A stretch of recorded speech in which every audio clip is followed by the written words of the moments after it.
I thought I heard the old man say, leave her, Johnny, leave her. Tomorrow ye will get your pay, and it's time for us to leave her. Leave her, Johnny, leave her. Oh, leave her, Johnny, leave her. For the voyage is long and the winds don't blow, and it's time for us to leave her. Oh, the wind was foul and the sea ran high. Leave her, Johnny, leave her. She shipped it green and none went by, and it's time for us to leave her. Leave her, Johnny, leave her. Oh, leave her, Johnny, leave her. For the voyage is long and the winds don't blow, and it's time for us to leave her. I hate to sail on this rotten tub. Leave her, Johnny, leave her. No grog allowed and rotten grub, and it's time for us to leave her. Leave her, Johnny, leave her. Oh, leave her, Johnny, leave her. For the voyage is long and the winds don't blow, and it's time for us to leave her. We swear by our oath for want of more. Leave her, Johnny, leave her. But now we're through, so we'll go on shore, and it's time for us to leave her. Leave her, Johnny, leave her. Oh, leave her, Johnny, leave her. For the voyage is long and the winds don't blow, and it's time for us to leave her.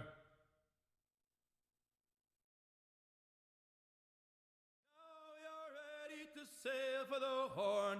Way, hey, roll and go. Our boots and our clothes, boys, are all in the porn. To me rollicking randy dandy, oh. Heave a pole, heave away. Way, hey, roll and go. The anchor's on board and the cable's all stored. To me rollicking randy dandy, oh. Hey. Soon we'll be warping her out through the locks.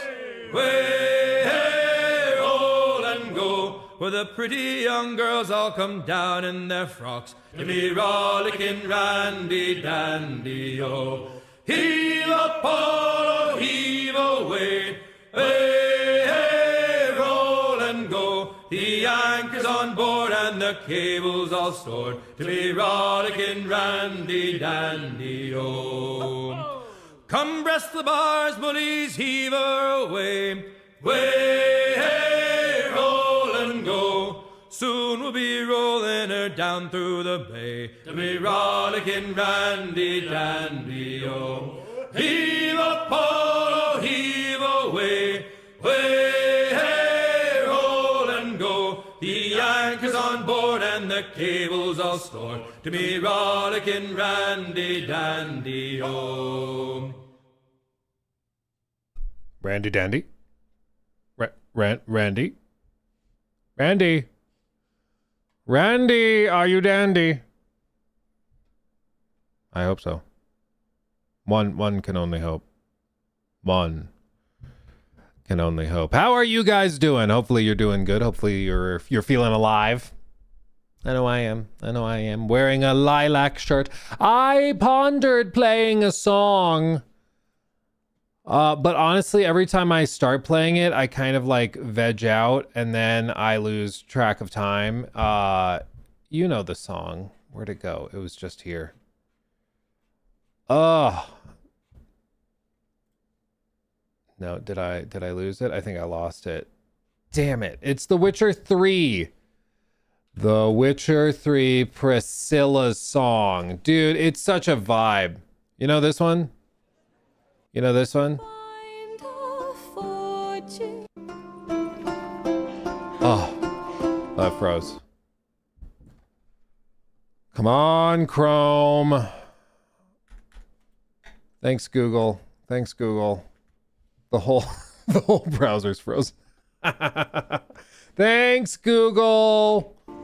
Okay, Control Alt Delete fixed it. Okay, there we go. This is what I was trying to show you. You gotta love Chrome.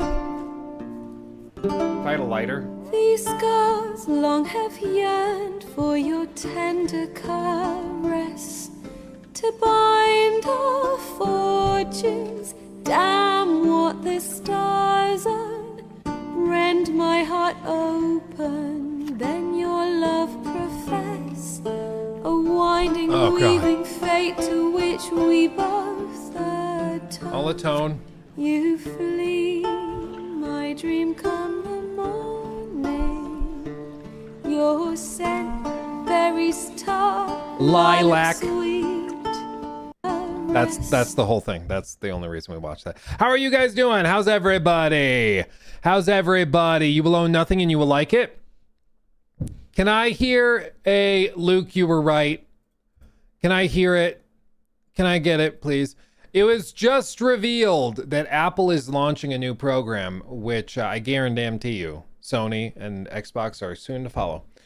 Because even Apple is not immune to the price increases, hardware price hikes, and everything, which are largely seen as a short-term issue, but still a problem. So how is Apple dealing with it? A new program called Apple Upgrade. What is this? They've partnered with Klarna, and they are going to start offering leasing for Apple products. So they call it Apple Upgrade, but effectively what this is that when you go through the process of like getting a computer or whatever, you can see shop MacBook Pro, you just go through here, buy for this much, finance for that much, or lease for this much. What? And when you go through the selection process, you scroll all the way down, you can see down here at the very bottom, it gives you the rough price estimate. And as you change this, if we were to do like the more expensive one, of course, you'll see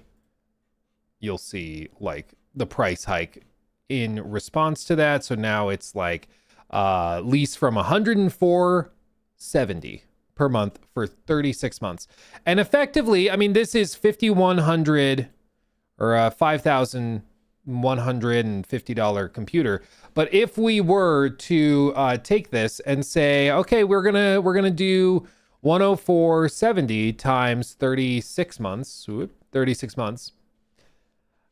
What does that come out to? About 37, we'll say $3,800. So you're like, oh, I'm gonna save money. If I bought the computer for $5,150, I'd be spending more than if I leased it. And at the end of that 3 years, I send it back, they take it, and I get a new one, right? Well, they're gonna refurbish this computer and they're gonna flip it. And you know, it's probably at that point worth more than $1,400 still within 3 years. Apple computers tend to hold their value. So for one, Apple's not just like giving away free money. Secondly, a lot of these programs, if you fail to make leasing payments, they just charge you the full balance. Oops, and a lot of penalties. This is why leasing programs can be really dangerous for people, is because a lot of people do it because they think it's more affordable. And people who need more affordable sometimes end up not having the money they need to keep making payments, in which case they go from just leasing it to getting slapped with the full bill to make up the difference, or with penalties. It happens all the time on cars where people are like, I can't afford to buy the car because buying the car is like $1,000 a month payment, but I can lease it for $600 a month. But then they drive it too much, they get all these penalties, they get in an accident, whatever, and then it ends up ruining their lives. It's a bit of a problem. So you got to be very, very cautious. If you know what you're doing, as with most financial options, you can be okay. But the average person, and I would dare to say the majority of people financing and leasing laptops, are probably not super financially savvy. Maybe that's judgmental of me, maybe that's dismissive, I don't know. But I at least in my experience, having sold a lot of computers when I worked at Best Buy, the people who were really interested in financing programs didn't tend to, like, a lot of the time they were buying computers they shouldn't have been buying. You know, that's all I'm saying. That's all I'm saying. And our bosses knew it. Like my old boss used to say, sign them up for a Best Buy credit card because it'll unlock buying power. They were short term. It'll unlock BP. That's what they would call it, dude. They'd call it BP. BP. Give them some BP. And it was used because what they would say is like, hey, this person came in shopping for a laptop and their budget is 500. They only have 500. But if you give them BP, they could get a $2,000 laptop, which they don't need and they can't afford. But you got them to do it because, oh, the monthly payment's only going to be $50 or $60 or whatever. Oh, maybe I do. Yeah, I could do that. You know, you get in trouble. Get in trouble real quick. So if Apple's doing this already, you better believe that Sony, Xbox, everybody's going to start doing leasing programs. It's been my prediction for a long time that that's what they're going to do. And it seems like even Apple is doing it. So it's only a matter of time before it hits everybody. Okay. Glad we're all on the same page. Okay. Now, what else was there? Oh, I found somebody randomly doom scrolling. I want to ask you guys if you recognize him. Okay. I found somebody. This was like legendary pull on the For You page. Okay. Legendary pull. Do you guys recognize this guy? He has a TikTok page. And it's actually very, very good. I highly recommend that you look it up because it's genuinely very, very interesting. He's a storied game designer. He has he's been a part of a couple of viral videos, actually. Yeah, the phones guy. So he's been posting these videos, which is really, really interesting. And it's like basic questions around game design, like how hard should you make your game?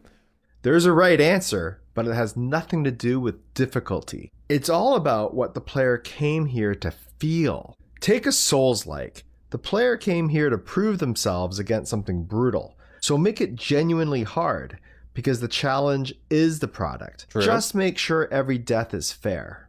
Take a visual novel. The player wants to feel a story unfold. So drop the difficulty to almost nothing. Any wall between them and the next scene is not tension, it's frustration. True. It's friction they'll resent. Take something like Diablo. The player's here to watch numbers climb and watch themselves get stronger. So make sure it's always beatable given enough time and with the right build. Let smart gear choices carry the player through.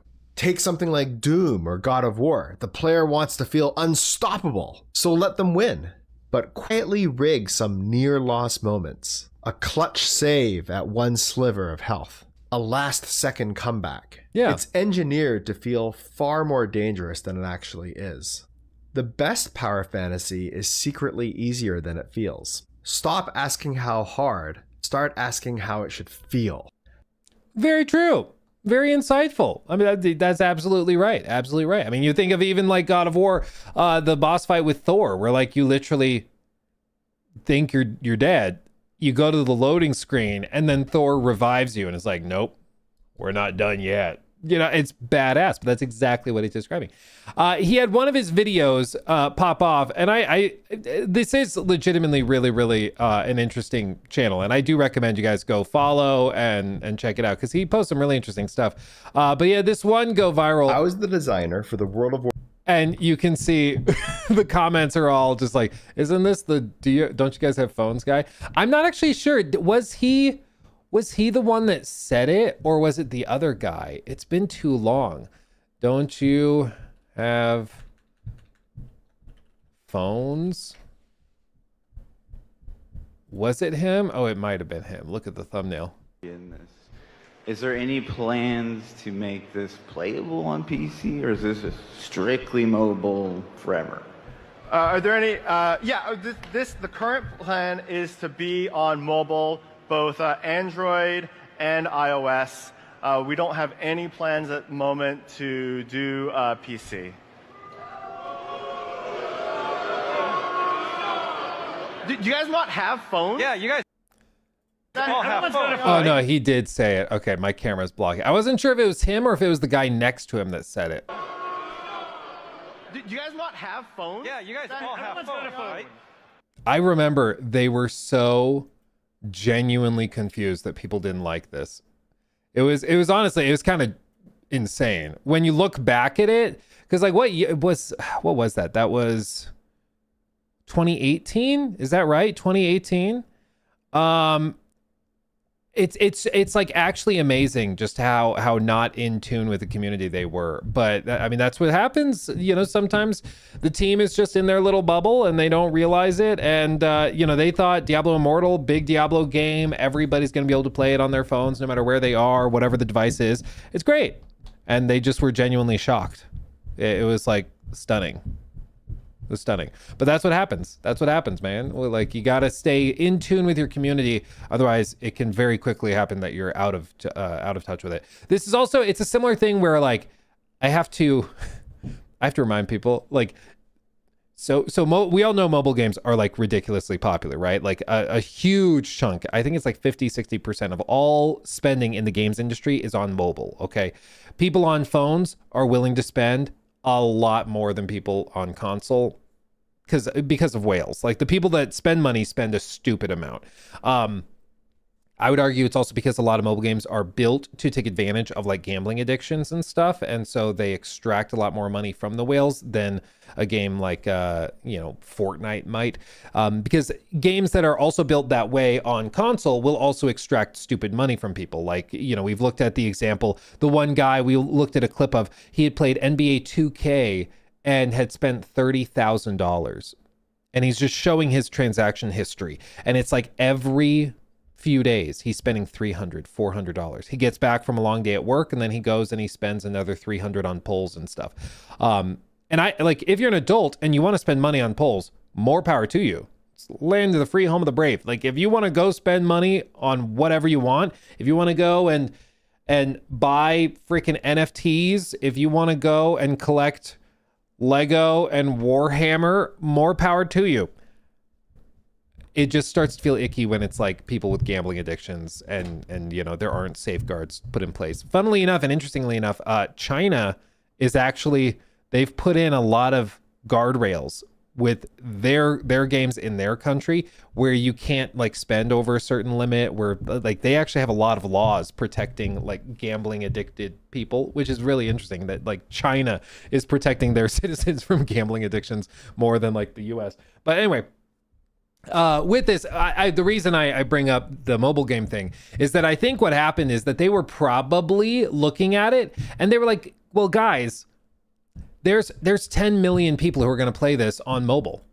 10 million people. So compared to the people at BlizzCon, you know, there might be in this room 4,000, 5,000 people in the room, but there's 10 million people who will play this on mobile. So really, like, this should be overwhelmingly popular among all these people, right?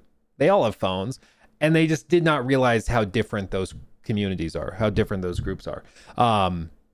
And it's really easy to get out of touch when you think that they're the same thing. And we've seen this time and time again. It was a lesson the industry learned really hard back in like 2017 and 18 with like this, was that they're different groups. Another great example being like Shadow of War and the Battlefront 2 monetization scandal, where Battlefront 2 had so many loot boxes, loot packs, had so much over monetization with star cards where you do pulls in order to get leveled up versions of characters and new abilities and stuff. And that type of thing was super normal in mobile games, but you try to bring it over to console or PC gamers, it does not fly. You cannot do that. And unfortunately, the companies kind of had to learn the lesson that you can't treat the communities the same. They are very, very different. And if anything, there's almost like, I don't think mobile gamers care about console gamers or PC gamers, but console gamers and PC gamers have a very like, we're not with them attitude towards mobile gamers, which is very, very interesting. You know, they're like, don't put us in with them. No, we're not part of that. And when you conflate the two, you end up in serious trouble. But I would guess that a lot of this drama and a lot of these problems came specifically because these guys were looking at the spreadsheets and just did not realize how different the groups were. They looked at the spreadsheet, said, we have an estimated 5 million players within the first month that are going to try the mobile game.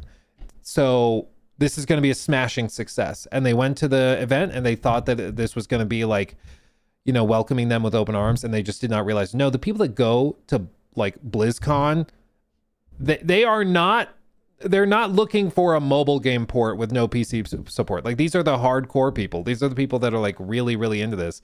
And you just don't have any protections for them. Like, oh, and then this is iconic. Hold on. Meaningful for you to care about dying or not dying. I think we'll look at those types of mechanics to make sure that there's, you know, stakes. But hardcore itself, I think, is still an open question for us. But we're not sure. It's great that we can be on mobile and provide like a top tier Diablo experience. But hardcore, we'd have to wait and see. Thank you. Like, okay, you're talking to the most hardcore people in the room, and you're like, I don't know about hardcore. Hey, just was wondering, is this an out-of-season April Fool's joke? No, it's. Dude, they cheered. Again, just to be as human as we can. It's been 8 years since this happened. We can take a breather now. I think all of these guys are legitimate, like game designers. They were trying what they thought. Honestly, I really do think, as ridiculous as this is, I really do think they were expecting the crowd to be like, yeah, I can play Diablo anywhere now. I think that's what they honestly thought. They were like actually stun locked, which makes this all the more interesting. But, you know, it's different from like when somebody knows they're about to announce something, everybody's going to hate. You know, they know they're about to get blowback. That's one thing. This, I think they were just genuinely like shell shocked by the reaction. Fully fledged Diablo experience on mobile, which everybody will get to play, and hopefully which will bring new heroes to Sanctuary, as well as welcoming our community back into it, and something we're very excited about. I should say we're super excited about Diablo Immortal. We brought Diablo to consoles, PC, Xbox, PlayStation. We're gamers. Everyone at Blizzard is gamers. We play games on all platforms, and we're really excited about making a new Diablo game for mobile. And the other thing is, the other thing to keep in mind is that every time we've launched a new Diablo game, especially on a new, on a new format, on a console, every time we've improved the experience, and we brought that back to all the other versions of Diablo. So when we went on console, we brought things back on PC. We then improved both of them. The world of Diablo is vibrant. This is one of the best times to be part of this community. And I think the future is, while not bright because Sanctuary is bleak, the future for you is going to be awesome. All right. We have... Woof, dude. Woof. It's fascinating. It's utterly fascinating. But this is why companies now, I think they have a much better feel, with some exceptions. They tend to have a much better feel of on the pulse of what the reaction is going to be. And they will actively avoid putting teams in like this situation because it's just a bad look. Nobody wants a giga viral video that now, a decade later, people are still referencing. Like this guy, again, it seems genuinely really sweet guy, passionate game designer, really insightful, really, really interesting takes. And I'm sure he's got stories to tell from decades of experience. He posts a TikTok a week ago to a brand new TikTok page, and his entire comment section is about, and there's a couple about Patchwork specifically, but I can't believe I'm watching this on my phone. Like a decade later, it's still a meme. Okay. It just goes to show you, like, you got to be careful in like going and interacting live, because you can end up in some rough spots. It's why I think a lot of the time now, what do we see? We don't see a whole lot of like true live presentations anymore. We don't see live demos anymore. You tend to see like the pre-recorded thing that's streamed for everybody. So, you know, it's why I appreciate what Jeff Keighley's done with like the Game Awards and with Summer Games Fest, is that he'll actually have the devs on stage and they'll talk about it in person on stage. I respect the hell out of that because, you know, it's there's a risk there. There's a little bite. There's a little edge to it. Whereas now, most stuff you see is like a pre-recorded video that they hit play, they stream it to everybody, comments disabled. You know, like, we're not risking anything. We're not risking a damn thing, you know? But man, it is just wildly fascinating to me how bad that went. It's fascinating. Anyway, honestly, as you know, memes aside, jokes aside, you should go follow Kendallson01 on TikTok. I don't know if he's also on Instagram and stuff, but he does genuinely have a really interesting page with some fascinating like insights into game development and how they build things out and some of the thought processes that go on behind them. So I recommend you follow him. Memes aside, it's still very, very interesting. Did he lose his job? No, he's, as far as I know, he is a veteran of Diablo, of Blizzard. Like, he just happened to be assigned to a project, Diablo Immortal, which, in case you're not familiar, Diablo Immortal is like very successful. It did make stupid money. Diablo. Let me see if I can find it. This was posted 3 years ago. Yeah, there's news and rumors that Diablo Immortal was generating as much as $2 million per day, and that by June 30th, they could have made roughly 700 million from the game. Yeah, it's Diablo 3 reskin on mobile. Let's see, this is an actual report from Kotaku 4 years ago. Despite backlash, Diablo Immortal is making $1 million a day. According to App Tracking Data, Blizzard's free-to-play action RPG earned nearly $2.5 million in a day. Like, I think he's okay. Turns out we did all have phones. Turns out they were right. Yeah, it's very likely that Diablo Immortal's total revenue is far higher than that reported 48.9 million this data shows. For many, if you're reading this, that's probably not the news you wanted to hear. So like, this is right around the time it's just coming out, and like, they're just printing money with it, man. According to the data of the game's first week, it was downloaded 6.85 million times. By July 3rd, that number had increased to 10 million downloads. And while not all of those players likely stuck around or spent money, enough of the players did that on June 11th, they raked in $2.4 million in revenue in a day.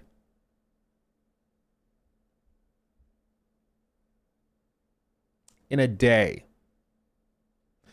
10 million downloads within like a matter of weeks, and then they were generating 2.4 million in a day. So yeah, I think they're doing just fine. I think they're doing okay, and I think it's still like, isn't Diablo Immortal still a thing? Diablo Immortal.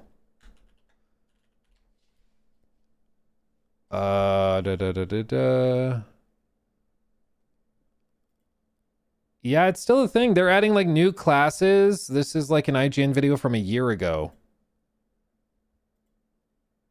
So like, there's still people grinding it. There's still people playing it. I'm sure it still makes stupid money. Like, because that's what these games just do. They just print money. But yeah, there you go. There you go. Turns out we all did have phones. It's true. It's true. Real quick, everyone, we have to take a moment. I will also, I should actually like reveal and announce this, because I know that the Nightbot has been sending messages. I just wanted to formally let everybody know. I appreciate like all the super chats. I'm gonna try to read them when I can and everything. But, and I'll read, because I haven't announced this before this, so I'll read all the ones that came in before this. But just so everybody knows, are we getting a divorce? No, just so everybody knows, I've heard the feedback. A lot of people were frustrated that the streams kind of turn into just Luke sits here and reads super chat messages, and kind of that turns into a thing where the only way you get your comment read is by sending money, which I don't want that to be the dynamic. It can also like kill the pacing. If we're talking about something, then it's like, okay, we got to stop for 45 minutes and read super chats and stuff. So do not feel the need to send money. Of course, we appreciate it if you do, but do not feel the need to do that. So to help protect the flow of everything, I will only guarantee, especially on busy streams, that I'll read the text on the messages like 10 and up, okay?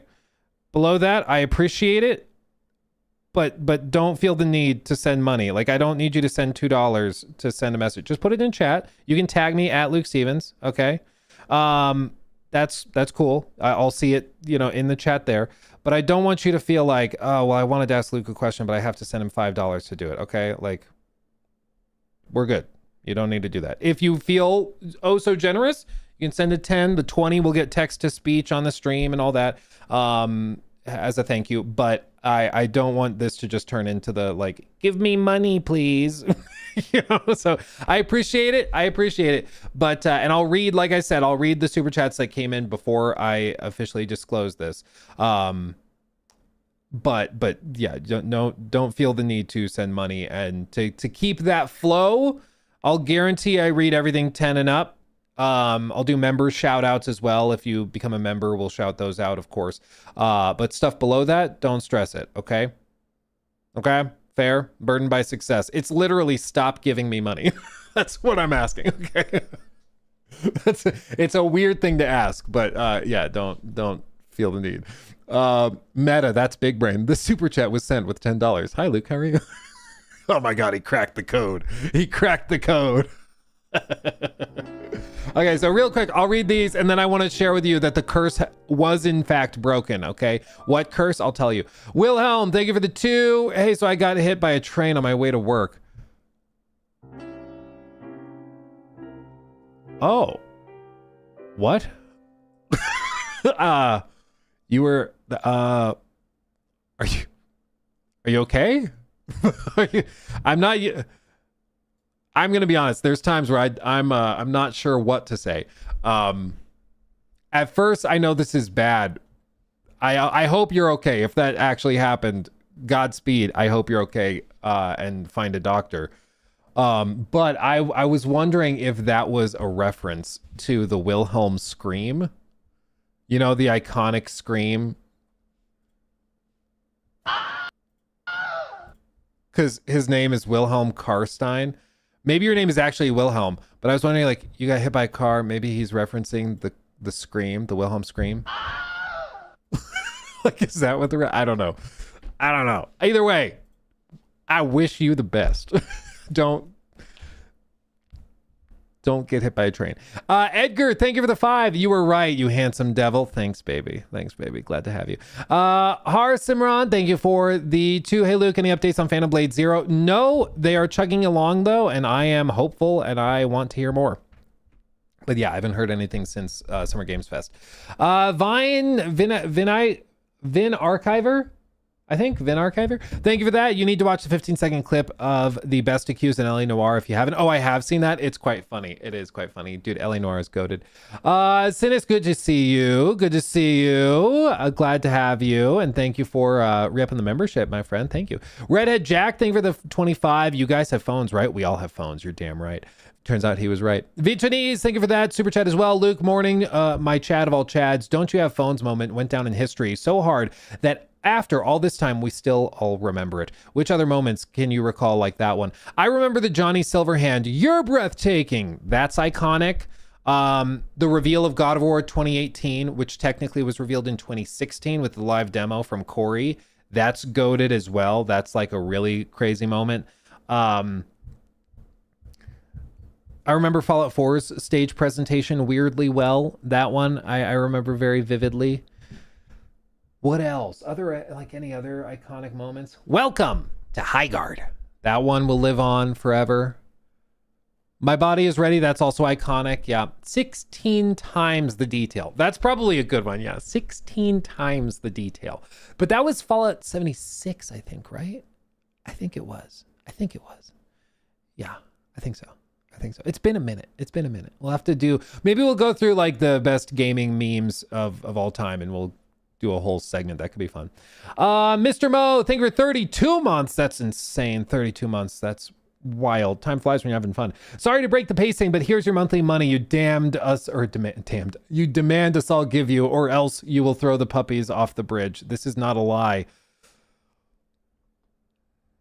Thank you for the tithe. Wouldn't it be insane if we called them tithes? It's like, thank you for the tithe. Thank you for your 32 months of tithing. Thank you. Praise be. Blessings be. Blessings be. Thank you, my friend. I'm the Juggernaut Glitch. Thank you for gifting 10 memberships. That's insane. Welcome, everybody who just got a gifted memby. By the way, if you don't know and you just got gifted a membership, we have exclusive member content. All you have to do is go to the channel. Go to Luke Stevens Live. I can pull it up. We'll do it live. Okay. Over here. Over here. Look at this. We have the members only tab. Member tab. Okay. And you can see we've got videos that are like exclusive to members. Okay. And we're building this out actively as time goes on. Yeah, weirdest stuff hiding in the studio. I hated my most successful video ever. And I tried of an ancient Egyptian horror game. The wildest review I ever did. And the behind the scenes stories of what went down with that and how much of a dumpster fire it was. All sorts of stuff. So if you are a member, go check that stuff out. Okay. Appreciate you members for making all this possible. Okay. We got videos. You're damn right. And thank you. I'm the Juggernaut Glitch for the very generous 10 gifted members. That's crazy. Thank you, my friend. Bite Size Cobra Vids. Good to see you, my friend. That's most definitely what's up. Thank you for that. Love you, Luke. How about 10 quid? That's what's up. Looks, smells like tactical soap. That's most definitely what's up, my friend.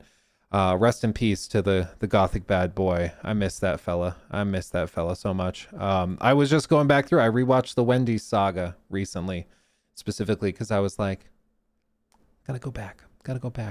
But you know, he's rocking out in the his gothic dream house in the sky. So he's doing well. Thank you, my friend. Good to see you. People who don't know Cobes are like, what is he talking about? Toenail, thank you for the 10 as well. What if Monday and Wednesday streams are focused on topics with super chats turned off and Friday streams are just talking to chat and reacting to stuff with some news thrown in? I did look into that. The problem is YouTube, shocker, doesn't like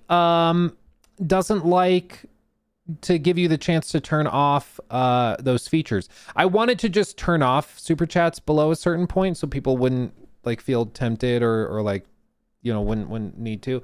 But they won't let you. It's like across the whole channel, you turn off everything or it's on. So I don't know. The other option would be to like rely solely on tips and like turn off super chats, but you can only do things through the tips page, but that feels even slimier. So we're just going to have a standing rule. I have the chat message going to remind people. And once it becomes the standard and people understand, Luke will only read out verbally the 10 plus. I think people will understand. It's just, I feel bad about it. Slower streams, I'm fine with reading everything, but I'll only guarantee I can read like the bigger stuff because I don't want people to feel like they have to toss in $2, $3 just to have me read their messages. That seems silly. Alucard, thank you for the 10 as well. With Take-Two's earnings call next week before the opening bell, what are the chances we get another trailer or at least financial data from pre-orders? I've suspected that they're just going to wait until August. August technically kicks off on Saturday. So I think, we could see a Monday trailer pretty easily. I think we could see any number of things. I mean, it's nobody knows. I think there's probably 3 people on the planet who know when that trailer is dropping. I think it's probably the CEO, probably the head of Rockstar, Mr. Hauser, and then probably the person who's the head of marketing who has the login for the YouTube channel. I think that's probably everybody that knows when it's going up, and that's it. Like, anybody who claims to know is just making stuff up. They're going to drop it randomly, and we're going to be, oh, shoot. Now, I will say, I have a flight. I will be on a plane Saturday morning. There is a fascinating history of big events and reveals happening when I'm on flights. Like the Witcher 4 reveal. Flights or indisposed with like something else. GTA, I think it was GTA 6's first trailer happened when we were in the hospital. And the second trailer, I believe, also dropped when I was on a plane. So like there's just a pattern of like big things happening whenever I'm unable to do anything. So you never know. Saturday morning, trailer number 3, August 1st. You never know. Dude, if it happens, I will cry laughing. It'll be amazing. I'll like have the plane Wi-Fi that's just good enough to see that the trailer dropped, but not good enough to stream the trailer. I'll just record myself sobbing. It'll be good. Yeah, that's my official prediction is I think that's what's going to happen. Let's see. Dalton. As for pre-order, like financial data, I think we will hear numbers or at least estimations of how many pre-orders they've sold. Might be vague. It might be like we had a record breaking. We had the most pre-orders we've ever had. They might say something like that. They might not be too specific. Who knows? Who knows? I wouldn't be surprised if they're specific though, because investors want it. Dalton, thank you for the 10 as well. We'll literally give you more money. Show us more. Freya, lots of people keep saying corporate greed leads to worse games, and I tend to agree, but interesting to hear your thoughts on the matter. Well, yeah, I mean, I would say corporate greed does lead to worse games. Like if you're designing a game to extract cash from people, it will be a worse game than a game designed to be a good game. My problem with mobile games, with very, very few exceptions, is that they are built with the monetization strategy in mind. So like they are built around doing like, it's free to play. And then so we need to get them hooked within 5 levels. And then we need to give them this thing for free, but that gives them a taste. And then we can't let them play for too long. We need them to spend money in order to get more energy to keep playing. So like the whole thing is built around extracting money from you. And that sucks. It just does. But if it is like just a port of an otherwise really good game on mobile, then that's fine, you know. But yeah, if a game has been built for the sake of greed, it's gonna be bad. it's gonna be bad. That'd be my guess. Just turn airplane mode off. The flight crew already did. I just want a plane. I know like they are bringing out Starlink to some airlines and some like flights and planes. I just want that to be the standard, because dude, if I can start to like have full 200 megabit per second, 150 megabit per second, whatever Wi-Fi on a plane, that's a game changer, dude. Can you imagine? It would be amazing. Amazing. I wouldn't be one of those guys that streams on a plane. I've seen people try to do that. That sucks. But yeah, the last few planes I was on, they had like, you know, on-flight Wi-Fi, but it's like so bad, and they make you pay $8 for it, and even then it doesn't work for 90% of the flight. Pissing me off. Tell you what. Bro John, thank you for the membership, my friend. Chicken Sandwich Official sent a $6 super chat and said chicken sandwich. That's so unlike him. Thank you. And then Sir Thomas, thank you for the 10. Hey Luke, just sending my weekly tithe. Praise Todd. Praise him. And then Kinomansky, good to see you. 33 months. That's insane. In my opinion, Sony killing discs now forces them to improve PSN refund policies, etc., to match Steam policies. They wouldn't have to if they kept physical media poop. I love your optimism, but I don't think they will, because I don't think they are being forced to do anything. Like if there was regulatory pressure or like a lawsuit or something, maybe they would be pushed, if there was like a judgment that forced them to. But I think they're going to keep doing exactly what they've been doing because it prints money for them and they don't care.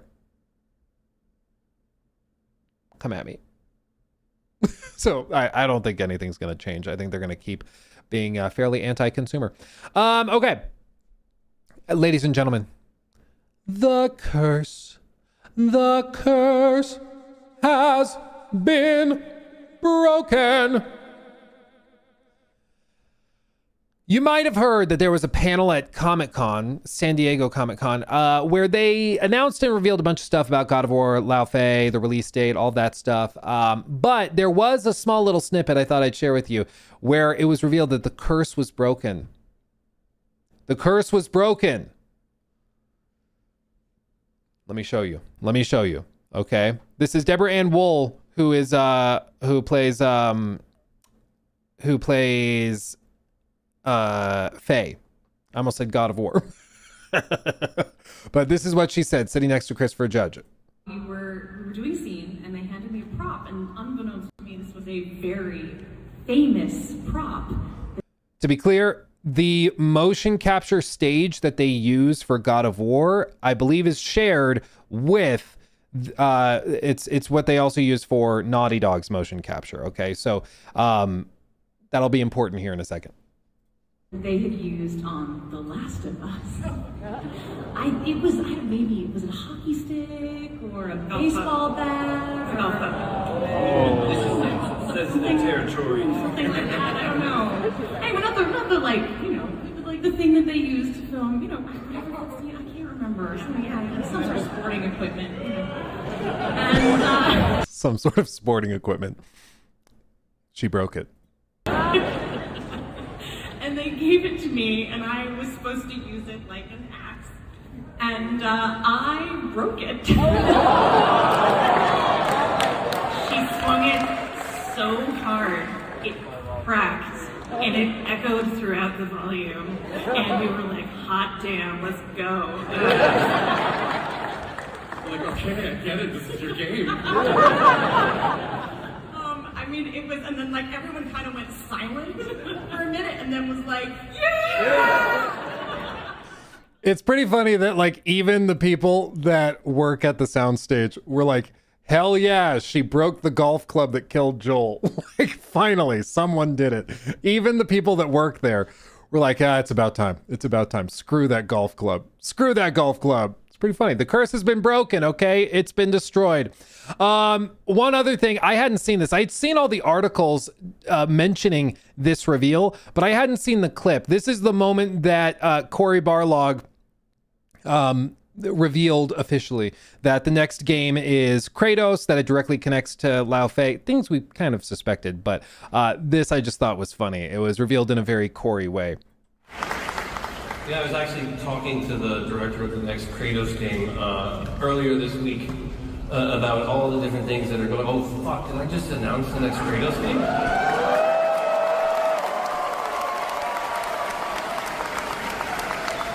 Okay. Code of silence, people. I need everybody to just forget that you heard that. Kratos is in another game immediately after this, directly connects to the events of Lao Fei game, but I don't say anything about it to anybody. You gotta promise.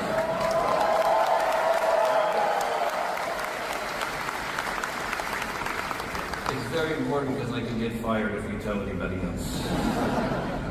But yes, the franchise is going in some pretty amazing directions, and we have some really awesome people that you get to see talk a little bit about their experience of working on the latest project. Very, very Cory. Oh shit! Did I just do that? I am intrigued because, for one, so he said that he's speaking to the director of the next game, so it's been assigned, probably in pre-production. They're laying the groundwork. Like obviously, the full team is on Lao Fei. That launches very, very soon. But I mean that it makes me want to dig into it. Like it makes me want to do some research, see if I can figure out who was assigned to be the game director, who's working on it, you know, see if we can connect any dots. I think Lao Fei will, I think it will tee up the next trilogy. We all just kind of, I think, operated previously under the assumption that Lao Fei that the Norse saga was going to be a trilogy. Then Ragnarok came out. We're like, okay, I think they're good. I think like, where else do you go? They kind of tied up all the knots. But Lao Fei being set in the like afterlife, basically, of the gods, allows them to do kind of whatever they want. You know, like if they want to just fully reset stuff, they can do that. If they want to reset Egyptian mythology, which was one of the questions, because Kratos, according to the comics, has already been there by the time the Norse saga happens. So unless you were doing like a prequel, it wouldn't really make sense to go back there. Just retread it. But there's all sorts of stuff that they could do. They could go and explore Mayan mythologies, or maybe it's a false assumption to think that they're only going to try to do one mythology at a time. I think that just is more practical, but you never know. I think that, I think Lao Fei is going to really shake things up. It'll be interesting. It'll be very, very interesting. I'm intrigued. And we get it soon. We get it very, very soon. considering it's coming out in February. Now February is like stacked, dude. We got that. We got Fable coming out in that time frame too. What's the other? There's like 2 other big games coming out in February. Code Veronica, that's right. Code Veronica, there's one more, isn't there? I think there's one more. Metro. How could I forget Metro? Yes, you're right. I mean, I think the one that's going to be tough and that Xbox should be. Oh, and Tomb Raider 2. Dude, there's and Persona 4. Oh my God. Clockwork. God. There's so much, dude. There is so much. The one I'm really curious, and this honest question, but as we tie up all of this, do you guys think maybe I could do a poll. We'll do it live. We'll do a poll. Okay? We'll do a poll. I'm going to make one. We're going to make one. Do you guys think that they delay Fable? I don't think they're delaying Lao Fei. I mean, I think they're just like, bite me, bitch. Like, I don't think they care. Do they delay or move up Fable? Yes or no? That's all you get. Affirm yes, affirm no. That's all you get, okay? We're not doing none of this. Maybe in another life. What do you think? Signs point to maybe. No, you got to commit. You got to commit. I'm not letting you say maybe. How dare you? How dare you? No, 100%. I don't know. So maybe there's a difference between what I think they'll do and what they should do. I'm gonna be real. It's a tough choice, I think, for a PlayStation gamer if you're asking them to play Fable or God of War Lao Fei. They're probably going God of War. I'm just being real. Like, it's God of War. Okay? I mean, it's even if it is technically a spin-off and it's not a Kratos game, I still think a lot of people go God of War before they go Fable. You got to remember, God of War is like a pretty active and healthy IP. Fable has been abandoned for a long time. You know, like, it's just tough. It's just a tough, going head to head is just tough. I think Fable looks really good. I'm excited to play Fable, don't get me wrong. That's why I think that they should delay it. I think that, or move it up if they are honestly on track. I just think like going head to head against God of War is such an unnecessary blunder. You know, I think the fact that Sony announced the release date for that window, it's very much a game of chicken. They're like, what are you going to do? Because PlayStation's like, hey, if Fable sells well, we take 30% of Fable. When you sell it on PlayStation, we make 30% off that. So sure, release it then. Who cares? But they're just very confident in that window. We'll see. But I think that they honestly, I think they should move it. Just boop it. Boop it by like a week. Boop it by 2 weeks. You know, there's not that much in March. Do it then. But I understand it's not that easy to just delay something.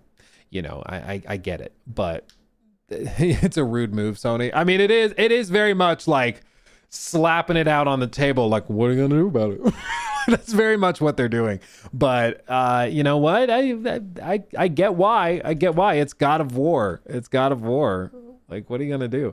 So I'm guessing they'll probably delay. I think they should delay it because I think it'll give Fable a better chance to stand on its own.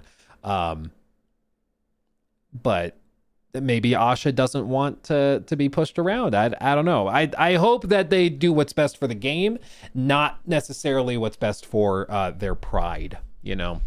But either way, I'm excited. I'm excited to see what they do with it. Speaking of Fable, we should mention this. You ready? New segment.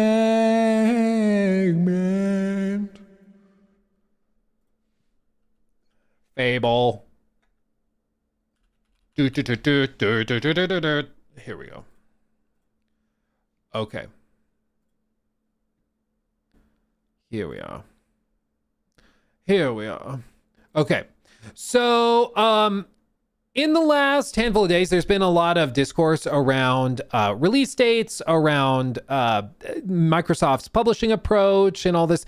One of the articles that went out about this topic, though, was from Windows Central's Jez Corden, who wrote an article titled "PlayStation Makes a Mockery of Xbox's Multi-Plat Push by Dropping God of War one day before Fable's early access," to be clear, because they're doing that. Microsoft is helping advertise the fact that PS5 has more content. And the general purpose of the article is to discuss how, like, Sony wins no matter what. By putting the game there, they just demonstrate that, like, Sony's the place with all the content, and they're just kind of swinging around their big D energy, as it were. But there was one interesting little tidbit mentioned in here, okay? One little tidbit mentioned in here. They mention Xbox's iconic Halo came to PS5 this past month, which also was very, very interesting that they did that, but whatever.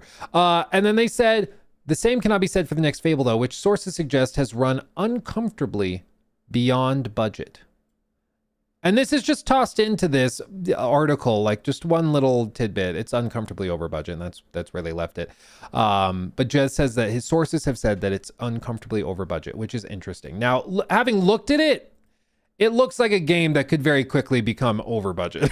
You know what I mean? Like, if you've seen anything about Fable, it looks like one of those games that could be way over budget very quickly. To their credit, it seems like they were given the opportunity to iterate and to build and tweak and change and adjust constantly. It seems like this was one of those games that was tough to pull off. You know, like Fable is just one of the most, I don't know about cursed franchises, but they just have suffered so much. There was a game that was greenlit, that was in production. It was going to be an Xbox One game, Fable Legends. Look at this. They had a whole trailer for it. They did all this stuff. Wow, what is this? And then it never ended up seeing the light of day. Look at this, Fable Legends E3 2014 demo. This ended up going nowhere. In this growing town, you and your friends find and begin your quests. You'll also encounter many of the heroes you'll team up with. Here are just a few of them. Winter, a hero of will. Remember when Microsoft would do these E3 presentations and they just had people randomly like standing on stage to play it? Like, it was really weird. Like, why is she just standing there?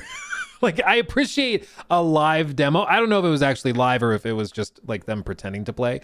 But it was just very funny. It's like that mid-20-teens era where they just had everybody just standing there for some reason. Dude, those were the days. The Xbox One Kinect era. Look at that. See, it's just kind of weird. It's just weird. I wish they would do it more. I want weird E3 back. You know, I've told you guys, I think it's healthy for the industry to have cringe compilations. I think we need to go back to those days. People are too afraid of being cringe now. But this was like a multiplayer game. This is what they were doing with the IP. Like, what is this? Like, nobody who played Fable wanted this. What are we doing? And to their credit, you see Fable now and you see what they're doing with it. Like, this is where they started from technically. Like, they were coming off of this being the next Fable. This, goes nowhere.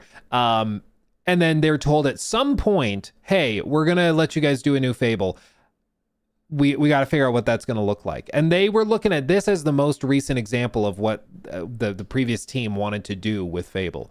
And so they were like, okay, let's redesign it. Let's think outside the box. Let's go back, or maybe think inside the box. Let's go back to what people actually want, It was refreshing. So I admire the fact that they rejected this and went back to kind of the roots of Fable. But it does make sense why it could be very over budget. But this is also one of those reasons why these games needed to come out on PlayStation 5 as well, because releasing it only on Xbox and Game Pass and PC just is prohibitively expensive, because you're leaving a lot of money on the table. Even if you sell 1 million copies on PlayStation, that's still 1 million copies, only 1 million copies. That's still a good chunk of change. Even if it sells 500,000, that's still a good chunk of change that you would not be making at all. So you have to balance like the cost of exclusivity with the benefit of exclusivity. And the difficulty with this for Asha and Xbox just more generally is that exclusivity does not fix your brand in a day. Like, exclusivity is something you need for a decade plus to build up a library of stuff that people are digging, that people really like. That's what you need. You can't just stumble into this and like expect that that it's gonna work with one or two exclusive games. You have to build that up over time. That's something that they might start doing, but we're just gonna have to see because it's gonna take years. And whether or not Satya is willing to let them do that remains to be seen. Now, like I said, I'm excited to play Fable. I think it looks really good. I totally understand why or how it could go totally over budget, but I'm glad they've been given the chance to go over budget. I just hope that this isn't one of those situations where the game launches and then the team faces layoffs because they went over budget. Like that would really, really blow. But I'm excited.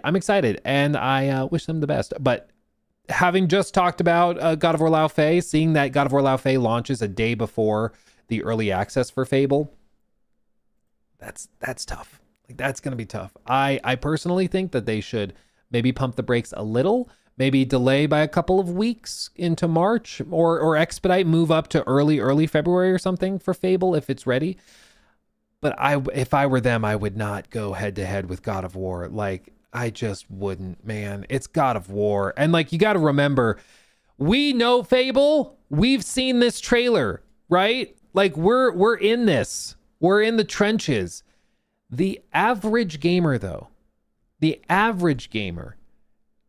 hasn't heard of Fable maybe ever. They might have seen this trailer or one of the trailers over the years, but the average gamer is not referencing Fable Legends. They're not looking back at Fable 2, Fable 3. Like, they have no idea, right? The average gamer is going to see God of War and be like, oh, God of War.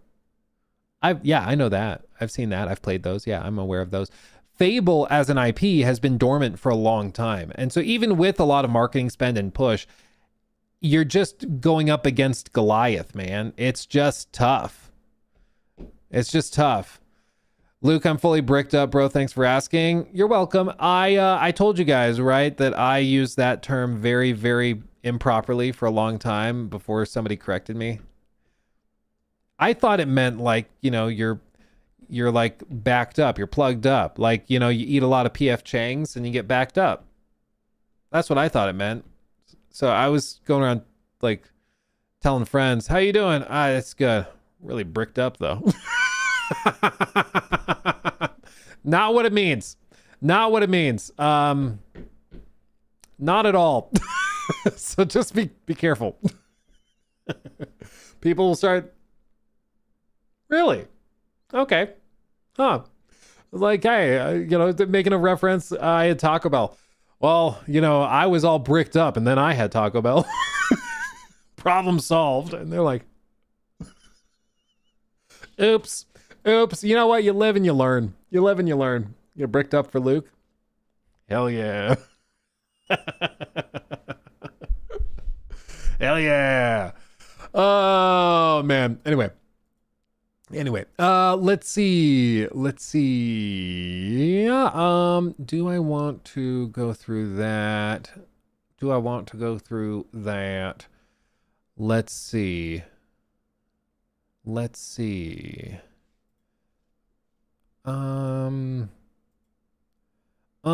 Okay, I want to look at this. Let's look at this. We'll do it live.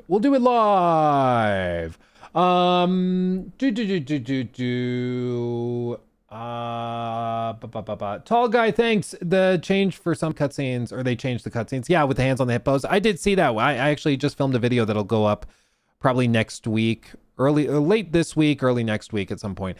But we do talk about that. Yeah, no, they are responding to feedback and they are asking for feedback, which is really good. And then Sierra, thanks for that. What do you think the odds of them doing something incredibly stupid with Elder Scrolls 6, like blocking non-creation mods? Oh, I don't know how you would do that. But like, what are the odds they try to do something like that? I wouldn't put it past Todd. But I this is maybe I'm being cynical, overly so. Your question is, what are the odds that like Todd tries to block normal mods and free mods, so you have to use creations and do paid mods? I think the odds of them doing that are pretty low, not because they don't want to, but because they can barely get their own paid mods working. So what makes us think that they'll be technologically savvy enough to be able to block them? You know, like I don't think that they would be capable, technologically speaking, of pulling that off. Because I think that would take like some advanced DRM or something to avoid like tampering with game files and stuff. It would be like next gen evil. If they did that, I think that would be such a scandal. It would not be worth it. And I don't think they'd be able to do it well anyways. I think like within a day it would be cracked, you know, like, because the only way I think you could make that happen is with like a crazy DRM, which would just be a disaster if they tried to do that. I mean, seriously, just ask yourself, imagine Elder Scrolls 6 comes out and it's like, oh, it features like crazy super duper hardcore Denuvo, and you can't mod it unless you use paid mods through their creation store. Like, you got to remember, a lot of the people, funnily enough, a lot of the paid mods that are like $1 on Starfield, Fallout 4, whatever, they are free mods on Nexus. So they're mods that people built for free on PC, and then they brought over to sell to people. So, you know, I don't think it would work. Because I think what would happen is that modders would just be like, hell no. We're not only doing paid mods. Like, we're not doing that. I think it would be a bit of a revolt. Wouldn't work, but... yeah. Buttery Cheeks, thank you for the 10. Luke, as cool as Fable is, I'm going to have to go for God of War Lao Fei and Tomb Raider Legacy. Also imagine they delay Fable to March and then the new Witcher 3 drops next to it, or Witcher 3 DLC drops next to it. Dude, that would be fire. That would be fire if that's what happened. But I again, Fable is just in a tough spot because it is a game I think people are interested in and excited about if they can pull it off, but there also is a healthy amount of skepticism. And this is perhaps the most challenging thing and damning thing with it, is that Game Pass, because of how it works, it makes, I think it removes a lot of like the hustle, you know, it removes a lot of the energy from launch, because you can always just go get around to it when you get around to it, because it's on Game Pass. So it's like, I don't need to play it right now. I'll just get around to it when I get to it. And I think that might happen with Fable, where a lot of people are going to be like, yeah, but like the Witcher 3 DLC or expansion just dropped. I'll play that first. God of War just dropped. I'll play that first. You know, it just becomes a challenging thing where you got to pick your battle. And I think a lot of people will pick the battle that is the safer bet, you know. I also, at least anecdotally, I can say a lot of my friends that used to have active Game Pass subscriptions canceled them when the price hikes hit and have not gone back. I know some people did, but they've not gone back. And so now they're just under the assumption that when a game comes out that they're interested in, they'll buy it, which is how it typically works. But that means that incentive of like, well, just play it day one with Game Pass doesn't apply to them. They're just like, I'll wait for a sale.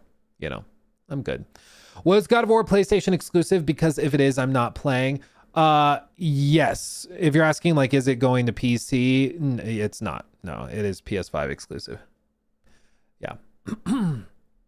Are you at Gamescom live with Jeff? No, I will not be able to make it to Gamescom after all, my friends. It's very, very sad. But some stuff, personal stuff happened or popped up that we can't wiggle around. Tom, thank you for the 20. Super generous. Thank you for that, my friend. The funny thing about the Diablo phone comment is that there is an audience for it, just not that audience. Yeah, and that's, I think, the lesson they learned the hard way. I think that's the lesson they learned the hard way. And then Mr. Z, thank you for the membership re-up, my friend. Hey, Luke, hope you're doing well. Seeing we talk about Xbox. Did you see the Xbox console to PC program announced yesterday? Xbox console to PC?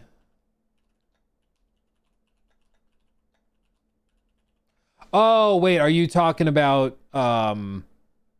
the digital transfer thing? Is that what you mean? Yes. We did see it. I want to do a full like breakdown thing on all that stuff but I think it's also a little too early. We don't know fully what the like strategy is going to be for them, so we're trying to figure it out. Because I think that right now they're zoning in on the strategy of how they want to handle things. Okay, I want to look at this. New segment. I've wanted to look at this video for a while, okay? It was posted a month ago from a friend of mine, Neon Knight.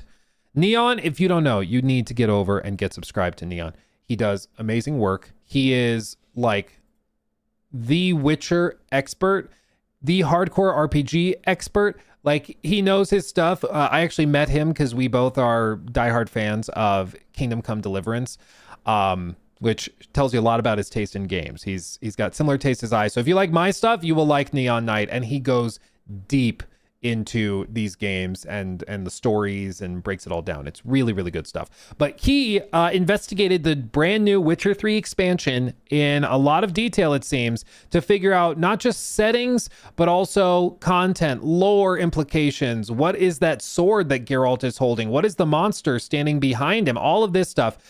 And we need to check it out. So, of course, get over there, get subscribed to him. Let's see what he found.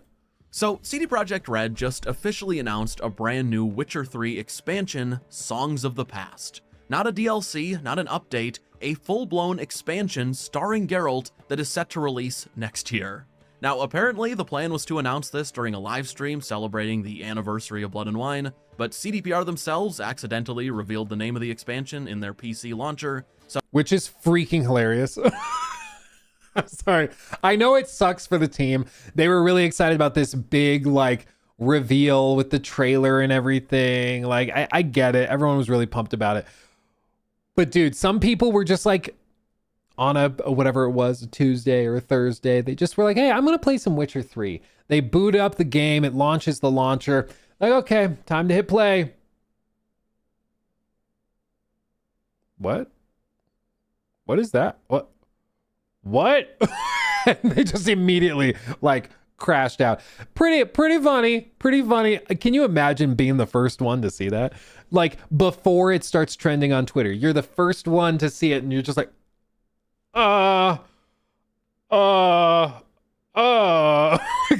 dude, I'd lose my mind.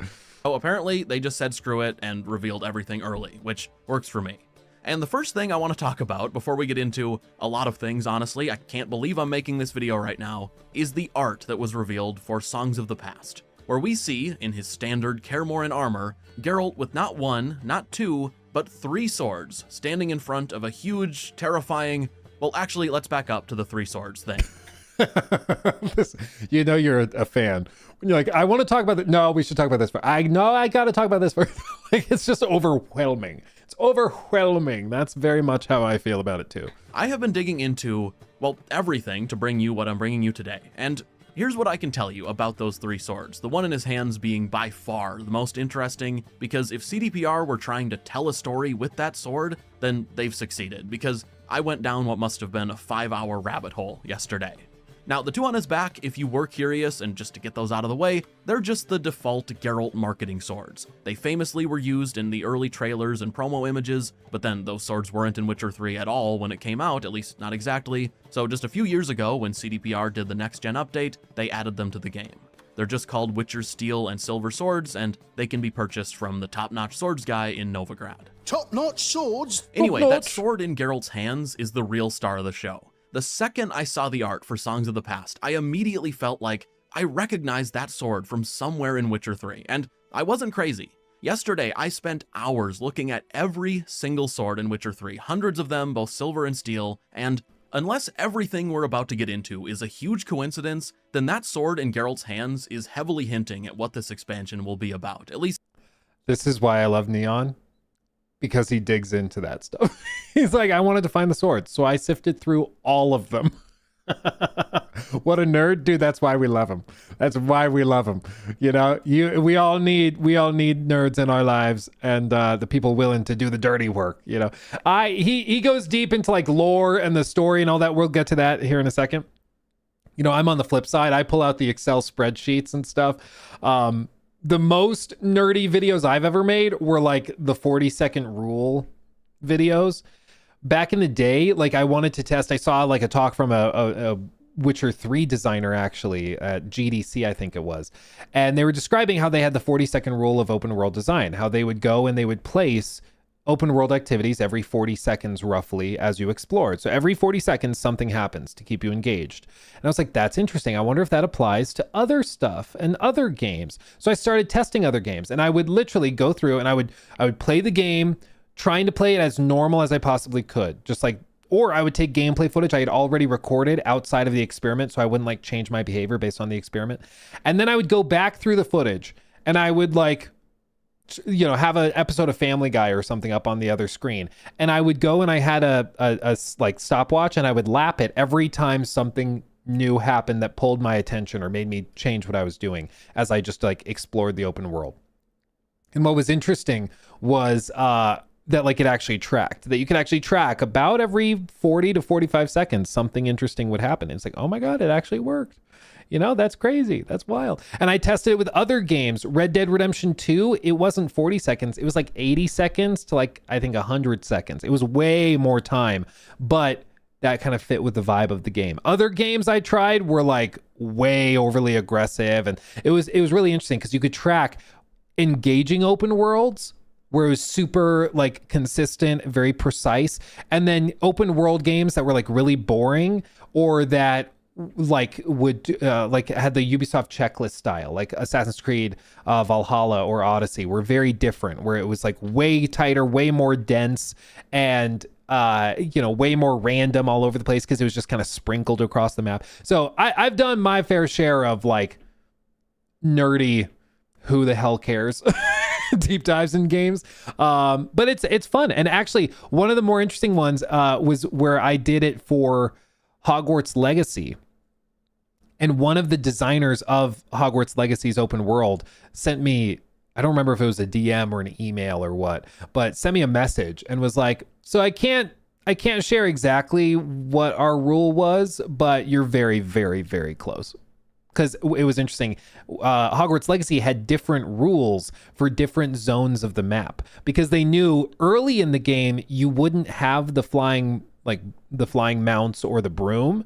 So they're spaced differently than the open world for the late game when you get access to those mounts, and they know you're not going to be running around on foot, which is interesting. So there's all sorts of different tweaks. Sorry, not particularly relevant to what we're talking about, but the point is, nerds rule the world. You need us. Part of it, what that sword's role is.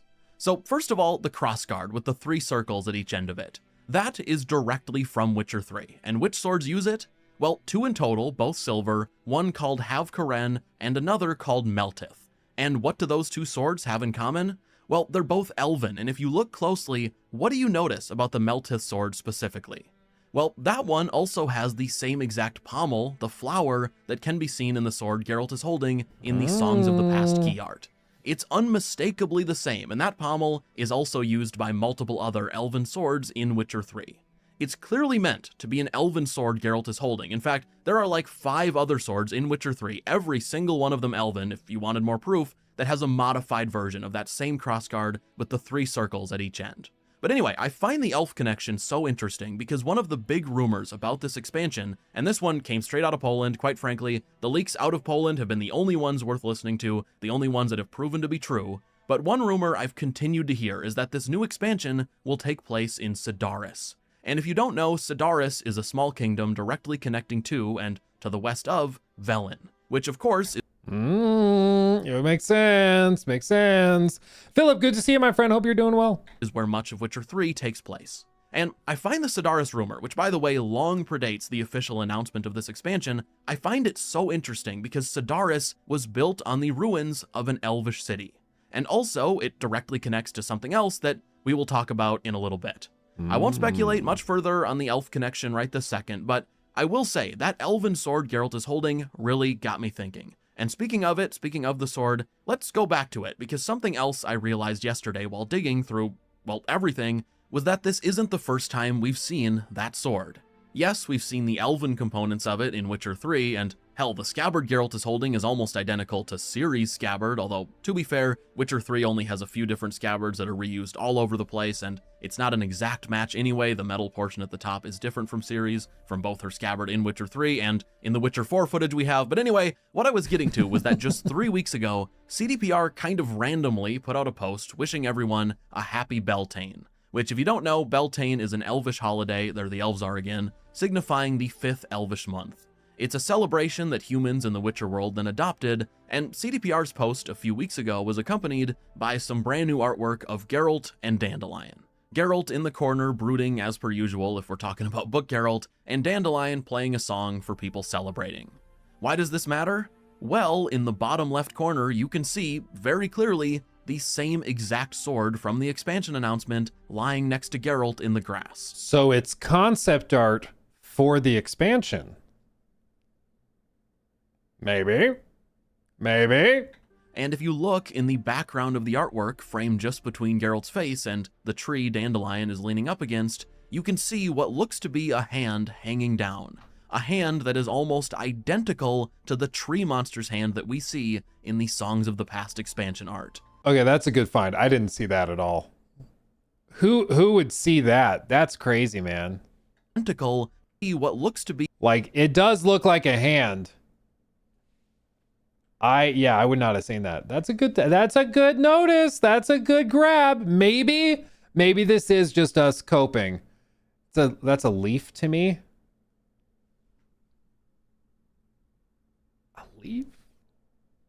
A leaf? Only he would. This is why we love neon. I don't see leaf. It could be a tree branch that looks hand-like, but it does look it looks handy. It looks handy to me. A hand hanging down. A hand that is almost identical to the tree monster's hand that we see in the Songs of the Past expansion art. This, in my opinion, cannot be a coincidence. That Beltane tweet was only 3 weeks ago. In the artwork, Geralt and Dandelion are in the woods with Dandelion playing a song as a fire burns. And then yesterday, we get this announcement for a DLC called Songs of the Past, with Geralt holding the same sword from the Beltane artwork as a tree monster looms behind him and sparks fly from the lower left-hand corner. It could just be a coincidence. I'll give you that. A lot of Witcher artwork, it does have fire on one side of the frame because it lights it really nicely. They like having the little embers flying across. Several major wallpapers and pieces of artwork from the Witcher 3 base game use the same kind of format. So there's that. Having a monster behind him, easy money. It's eerie and scary. The part that's tougher to explain away is that he is holding the same sword as in the artwork. And there is the fire and then the spooky tree thing. Like it could be a coincidence, and it would be really funny, frankly, if somebody from CDPR is watching this right now and is like, they think that's a hand? That's a tree branch, dude. Because this could be copium, but it is mighty coincidental. I'll give you that. One interesting thing, with Dandelion, Geralt has the mark on his forehead. He's still, and it's like, it's a little, I don't know about exaggerated. Might be the wrong term, but it's very, very vivid and clear, and it's also vivid and clear here. So it could just be, that was artwork that they built the scene on. That could be part of it. Or maybe it's just pure coincidence. I don't know. Songs of the Past, with Geralt holding the same sword from the Beltane artwork as a tree monster looms behind him and sparks fly from the lower left-hand corner. I mean, maybe I sound like a conspiracy theorist right now. Okay, this is future me interrupting. As I was editing this exact part of the video, CDPR ended up doing that Blood and Wine livestream celebrating its anniversary. And while they didn't talk about Songs of the Past hardly at all, it was a Blood and Wine livestream after all, what they did confirm was that the Beltane artwork does indeed connect to the new expansion. They said that outright, although they didn't give any hints as to what the connections actually were. They were super tight-lipped when it came to the story of Songs of the Past. Also, not that there was any doubt, but they did also say that the sword Geralt is holding, the one we've been picking apart for details, they did say it is very important to this expansion. So yes, Geralt is holding a sword. It is a very important sword for the story, and you will get to know it once the game is out. So just, you know, few more cycles, few more streams before that when you guys reveal it. Okay, so I can't wait for the sword to be like pretty solid and then be totally useless within a couple of levels. It's one of my frustrations with The Witcher 3 is that you'll get like an awesome thing that had like an awesome piece of equipment or a sword or something as part of a story reward or whatever, and then 3 hours of gameplay later it is useless. You know, you're way past it. let's talk about that tree monster behind Geralt. My first thought, like I'm sure many of yours, was that it sort of resembles a Leshen, at least in that there's a tree component to the monster, but honestly, in my opinion, that's where the similarities begin and end. We've seen multiple Leshens in the Witcher games, and they look almost nothing like the monster behind Geralt, although CDPR could easily say it's just special, a rare hybrid or whatever, and that would explain it if it does turn out to be a Leshen. However, what I also think is worth mentioning is that in the books, Tower of the Swallow specifically, Geralt runs into a different type of tree monster. It's described as resembling a huge oak tree so clearly that Geralt thinks it might actually have been one originally before being mutated. And it's also described as having a huge gaping hole in the center of it that Geralt suspected was used for eating its victims. And if you look closely at the tree beast in the key art, it does indeed have a huge gaping hole in its center.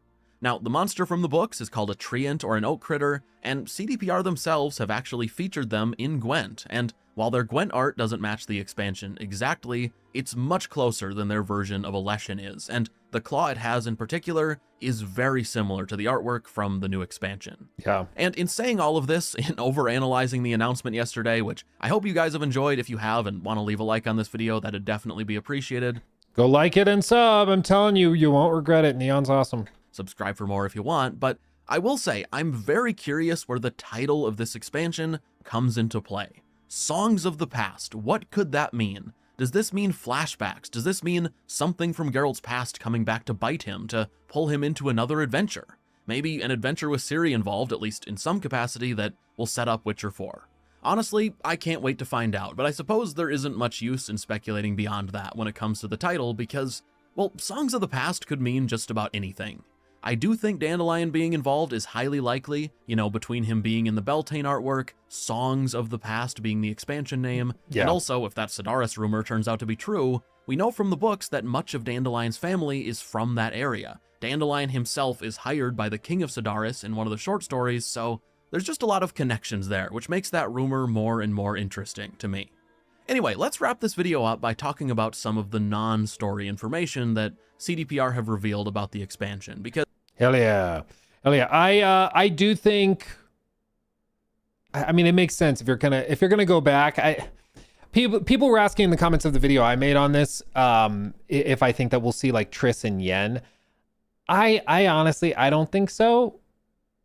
Because I don't think that's the point of the expansion. I think pretty clearly the expansion is trying to tee up The Witcher 4.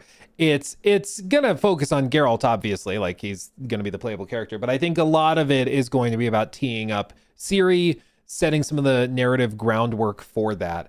And so I'm excited to see what they do with it, but I don't think that we're gonna see a lot of the extended cast, except that Dandelion, of course, kind of just makes too much sense given his connections to the area and everything. And I mean, he's in the artwork. Like, he's in the artwork. Like, what are we doing? What are we doing? Can Ciri romance Dandelion? We'll find out. They've actually said quite a bit, just not story stuff, more in the vein of how much content there will be, some gameplay hints, and that sort of thing. Before we get to that though, I do want to take a quick second to let you guys know about today's sponsor, Wand, which is a super useful app that lets you very easily customize and enhance your single-player PC games. I've actually, we did a deal with Wand as well, and it's actually like a really, really solid all-in-one like modding tool. Total in-game freedom. From simple things like unlimited health to getting rid of annoying limitations like how much you can carry or how often your swords and armor break, those features and many more can be toggled on or off with just a click. What's even better though is that for games like Witcher 3, and this is a favorite feature of mine, Wand also adds extremely useful interactive maps. Just hit Alt-W and check out the map to see nearby hidden quests or treasure or whatever, and with one click the game can teleport you straight to them. It's incredibly useful, especially if you're doing a replay where you just don't want to miss anything. Or if you're making like YouTube videos and like, you know, you're like, hey, I'm going to research this sword and I want to show this sword in game. Oh, I found on the wiki where it is. Like using this, you can just go straight to it. It's actually pretty cool. And that's just Witcher 3, because currently Wand has custom support for over 4,000 games. Games like Kingdom Come Deliverance 2, Cyberpunk, Crimson Desert, and many more. So if interested, you can download Wand for free, and all of the features we just discussed are totally free to use, by the way, but you can download Wand for free by using my link in the description or by simply heading over to wand.gg/neonknight. Okay, so what else do we know about Songs of the Past? Well, just so you're aware, starting at this point in the video, I have watched that Blood and Wine livestream.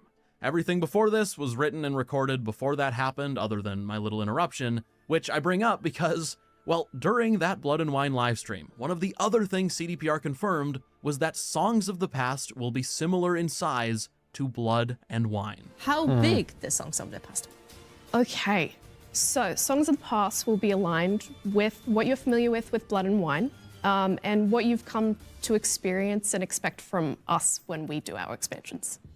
So it's expansion pack. It's an expansion. Let's make it clear. Now, it has to be said, it's very hard to imagine an expansion that they're advertising as Blood and Wine sized, not having a new map to explore. I mean, the whole reason I had to rewrite this last— Oh God, the hair. So this armor set with the dyes and everything is my favorite armor set in The Witcher 3. It's I freaking love it. I love the red, the black. I just like it. But bro, this haircut is criminal. This is unacceptable. That's crazy. That's wild work. Last little section of the video was because of that comparison, the Blood and Wine comparison. In that live stream, they didn't really reveal much else that hadn't already been said. I mean, CDPR devs on Twitter, right after the initial expansion announcement, had been talking about how the expansion would be pretty big, which is what I was going to cover, but pretty big and comparing it to Blood and Wine, those are two different things to me. Hearts of Stone is pretty big, Blood and Wine is massive, and it's crazy to think that we may get a new Witcher 3 map in the year 2027. Yeah, just in case anybody played it a long time ago and doesn't remember it, like Hearts of Stone, 10 to 15 hours of content. For most people, it's probably closer to 10 because most people are not completionists, but it's a good amount of content for a DLC, for a narrative DLC. Blood and Wine is an entire new region that's totally distinct, with its own, like, even monsters, its own color palette, its own NPCs that dress and act differently, its own vendors. It's its own map. It is a full expansion. It's a totally different area, and it can offer as much as like 30 to 40 hours of content. Its own game, basically. Like, it's outrageous. And that's what they're comparing this expansion to. They're not comparing it to Hearts of Stone, which already I'd be like, sweet. 10 years after the last DLC expansion, we're getting another like 10, 15 hours. I'm in. This is insane. If this is actually what they're doing. Like, what? That's not 100% confirmed, of course, but I mean, would they say it's Blood and Wine sized if it didn't have a new map? I don't think so. Plus, we also know from a recent CDPR earnings call that there are currently 190 people working on this expansion, between CDPR and Fool's Theory, the studio who are co-developing this expansion with CDPR. But anyway, between the two... Yeah, I believe what they've said recently is that there's over 100 at Fool's Theory working on it. And then they have a bunch of people at CDPR who are helping with it. But I'm sure they're doing a lot of other stuff. I mean, I'm sure the people that CDPR are helping with this are going back and forth between this and The Witcher 4, because some of the stuff that they're doing, they want to be able to kind of bounce between the two. So I don't know if that means assets are going to be shared or what, but yeah, it's a big endeavor, like way bigger than let's just throw something together real quick for a quick cash grab. Like, this is a pretty elaborate effort. Studios, 190 people. That's a ton. CDPR had 240 employees in total when Witcher 3 launched, and it makes the Blood and Wine comparison make a lot of sense. Anyway, the only other info from the live stream was that there will be new Gwent content in the new expansion, which I think was an easy expectation to have, and that's about it, I think. I guess they did also confirm that Songs of the Past will be featured at Gamescom, which takes place in August, so I'd assume we can expect a trailer then. Also, yeah, and since this video came out, they confirmed that they will be at Gamescom with a new trailer, and that they will have likely a I think they said, the phrasing was weird. They said people on the show floor will get to see, how did they phrase it? They phrased it in a weird way, but basically, like, it sounded like it's probably going to be hands off. They'll get to watch an exclusive preview of a quest line or something, but they're going to do like a gameplay reveal and they're going to let people see it. I don't know what exactly that takes the form of. Maybe they do let people actually play it on the show floor and like actually try it themselves, or maybe it's going to be one of those things where like they can watch somebody play it. I don't know. But time will tell. Usually though, what happens, just so everybody's aware, at Gamescom is they will do, similar to like Summer Games Fest, they will do a preview for media, and then they'll open it up to the show floor, let other people try it. And then like a week after that, the embargo will lift and everybody can talk about it. They'll release a gameplay recording of what people on the show floor saw. Because, I mean, they already went to the trouble of building it out. Might as well make the most of it and share it with everybody. So that's usually what happens. But you know, time will tell exactly what it looks like. One last thing, in that same earnings call I mentioned a minute ago, there was a small comment where CDPR did say that to some extent, they do consider the new expansion to be a prelude to Witcher 4, which would make you think Ciri has to be involved in some way. Also, her and Yennefer's birthdays are both on Beltane, so maybe another connection there, but, well, I think I just need to wrap this video up. What if Geralt commissioned a beautiful new sword for Ciri for her birthday on Beltane, and they're like waiting for her to arrive at the fire as they're all dancing and everything, and then a monster strikes, steals the sword, and it basically turns into the Despicable Me ride from Universal Studios Orlando, where you're like chasing down, trying to save the birthday package. And then it turns out it was all an elaborate ruse to throw a surprise party for Ciri. What if this expansion is just the Despicable Me ride from Universal? It's not impossible. It's not impossible. The dots are connecting. Or I'll end up releasing it a week late. I'm very excited if you can't tell. I apologize if I was a little too enthusiastic at points in this video, but I mean, a new expansion to one of the greatest games of all time, I almost can't believe it. That said, if you enjoyed this video, I also cannot believe it either. I'm like still shell-shocked. Great video, Neon. Love you, buddy. And yeah, everybody needs to go subscribe to him. I will say, I am just flabbergasted that we are here, but I am very okay with it. You know, it's a little bizarre that we are here in the year of our Lord Howard 2026, and we are talking about a DLC expansion for The Witcher 3. Like, what? But here we are. Now, personally, I think what we are probably, I mean, I think it's going to be early in 2027. I think that it's probably like January to March. Of course, at Gamescom, I think they'll reveal what the date is, but I think that we will see it relatively early in the year. I saw some people thinking that it's going to come out like late next year. I'd be surprised. The one cool thing would be if they tried to release it on like this world's version of Beltane, but I don't think it matters that much. I don't think it matters that much. Cyberpunk next, please. I mean, they could go and do another surprise expansion for Cyberpunk, but we just had Phantom Liberty relatively recently. And honestly, like within like about 4 years, we should be getting the sequel to Cyberpunk. How crazy is that? How crazy is that? Isn't that insane? But we're pretty close. Do you think we'll see AC Hexa at Gamescom 2? Honestly, no. One of the things that happened back in May was reportedly Ubisoft took about 50 people off of Hexa as part of some redesigns. I can show you. Do you see? Do you see this? April 27th. It was April, not May. Basically, the previous game director was, well, he left. Whether it was his choice or not, who can say? Probably not his choice. But the previous game director was a guy that was previously he was the game director on Watch Dogs Legion. He was working on Hexa. He was departed, and a little guy named Jean Guidon took over. Now Jean Guidon is the new head of content for Assassin's Creed, and he was the creative director on Assassin's Creed Black Flag and Assassin's Creed Origins. He's now in charge. And when he came in and took over Hexa, he cut the magical cat possession mechanic. So previously you could like possess cats and then run around the city and stuff.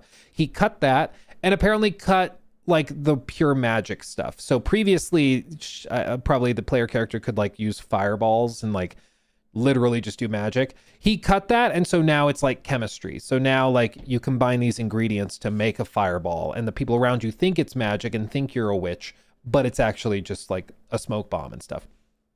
So he came in and he changed a bunch of stuff, but as part of that, because they were basically going back and redoing a bunch, they took 50 devs off of it to keep the budget lower, because otherwise those people would just be sitting around doing nothing. And so people were removed from the project. They're redesigning parts, and then they're going to bring those people back on and finish it. My guess is, because of those redesigns, it's probably not ready to show at Gamescom. It's now probably targeting like late next year for release. And so it probably is revealed next summer, would be my guess.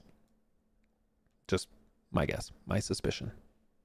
Ubisoft will show up with something at Gamescom. They are going to be at Gamescom. I believe it's been confirmed already. They will be there. I just would be very surprised if it's Hexa. To remind you, Black Flag Resynced was very successful, yes. But they have another game which was supposed to release this year. Invictus. Invictus is their multiplayer Assassin's Creed game, which has been rumored for a long, long time. And it should be close to ready, if not ready.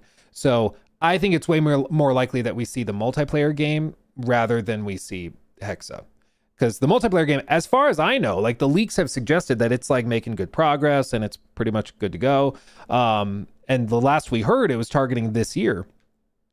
So I think it makes more sense that they'll reveal that than the game that they're redesigning big chunks of, you know? That's what I'm guessing. Luke, do you think we should all buy physical GTA 6, not digital? You still get the game digitally, but it sends a message that physical releases still matter.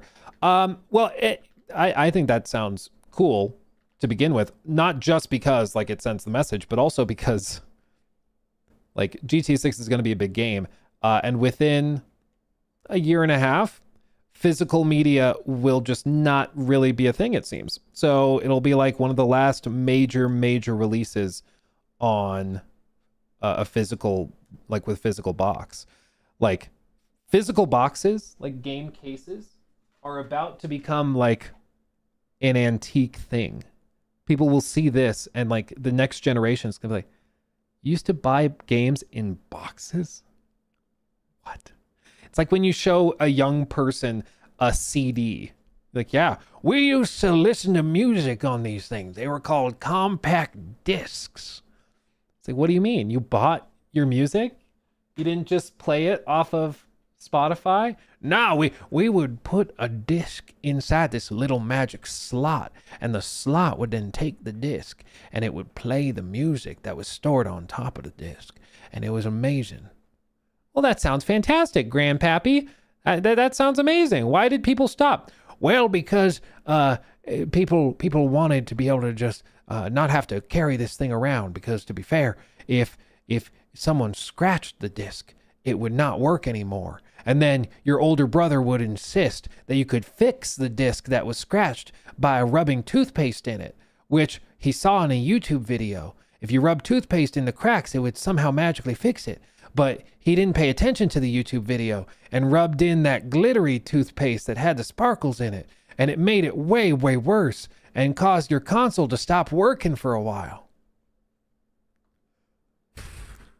You know? Dude, I remember the days of frantically looking up videos on how to save a disc that was too scratched. Because, bro, I love my siblings. I love my siblings. Not that that happened to me, of course. Yeah. But, bro, one of the things that always drove me the most crazy, I've never had an anger issue. But, bro, my siblings used to, like, we all shared the same console, of course. And, like, so if you were playing a game and it's in the PS2 or whatever, they would go up to it, take the disc out. The case for the game is right there. They would just set it on top of the PS2. Of course, data shiny side down, you know, label up. So it's just getting horribly scratched. And then they put their game in. Then the next kid comes around and they take the disc out, set it on top, put their game in. Like, yeah, any response, Jacob? What do you have to say for yourself? I don't remember if Jacob was one of the guys that would do it. I mean, I'm sure everybody did. But I remember it was like pulling teeth to get anybody to put a game back in the case. It's like, guys, it will take 5 seconds. It's, instead of this, it's duh, duh, duh, duh. Like, what are we doing? Why can we not do this? Bro, so many games ruined because they just wanted to set it on top of the console, let it get scraped up. Drove me crazy. It drove me crazy. Sometimes I just want to play Mario Kart on the PS2. Dude, it drove me crazy. That's like a core experience people don't even remember or appreciate anymore. Drives me up the wall, man. Drive me up the wall. Oh, disc abuse, preposterous. Yeah, dude. At least nowadays you don't have that with even the Switch stuff. Like, it's just game cartridges. Can't really break it, but still. Okay, we have a little bit of time left. Let's do this. Let's see. Okay, let's do this.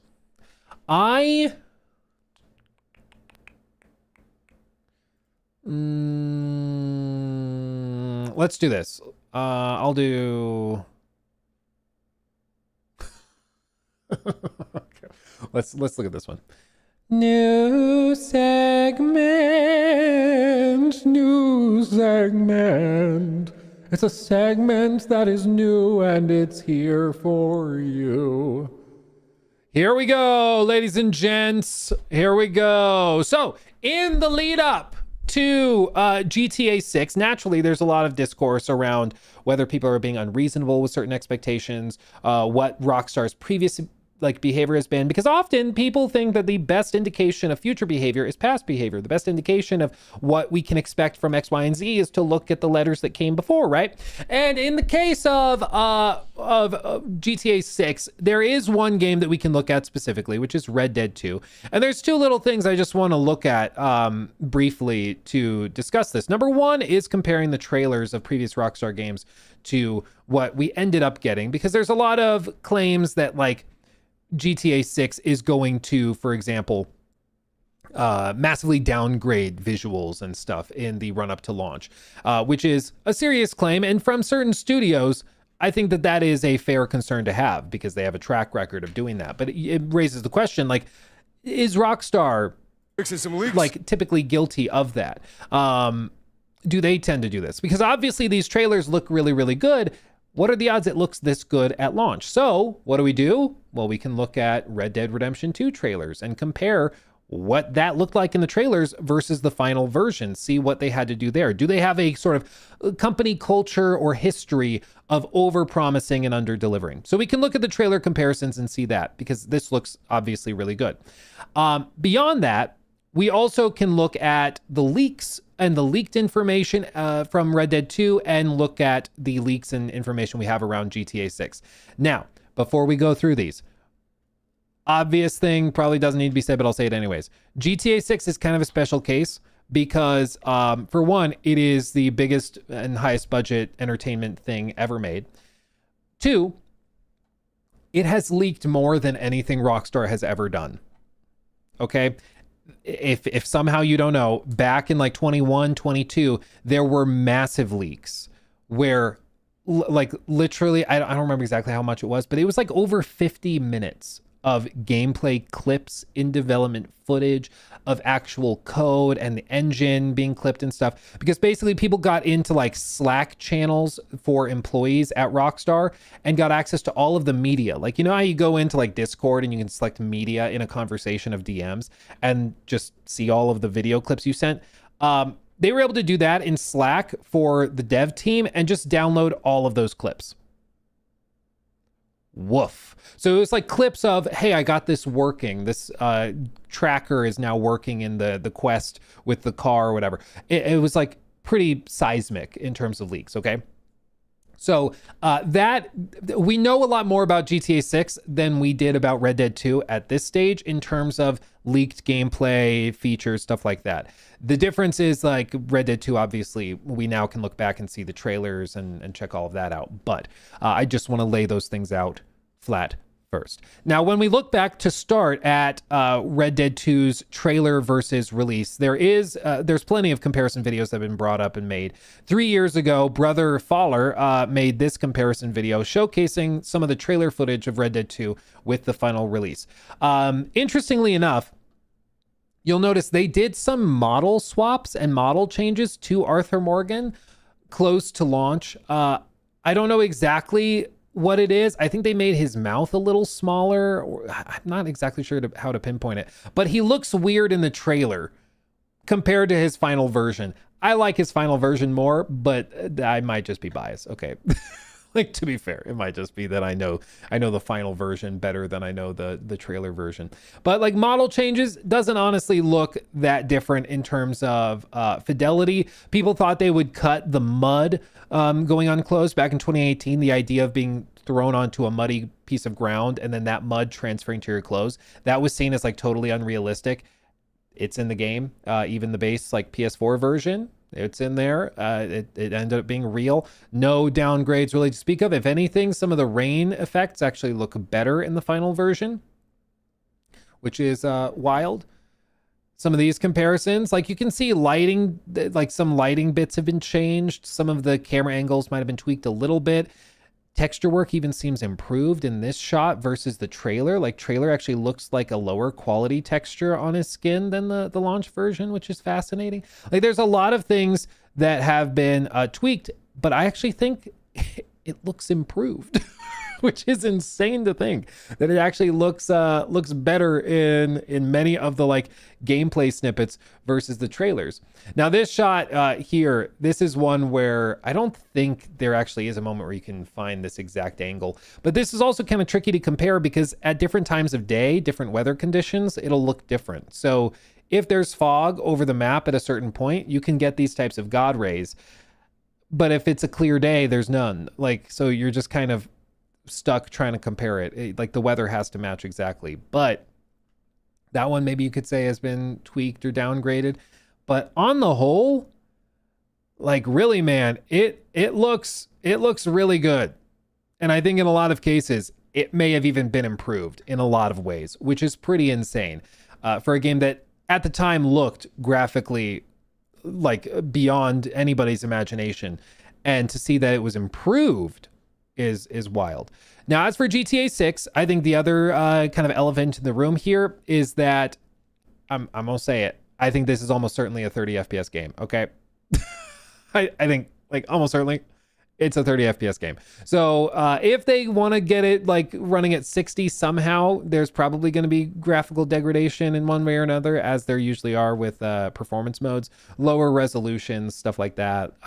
But my understanding, having listened to talks on this from people way smarter than me, is that GTA 6 is most likely a CPU bound game. So like cranking the GPU power purely as you would see with like the PS5 Pro doesn't magically fix it.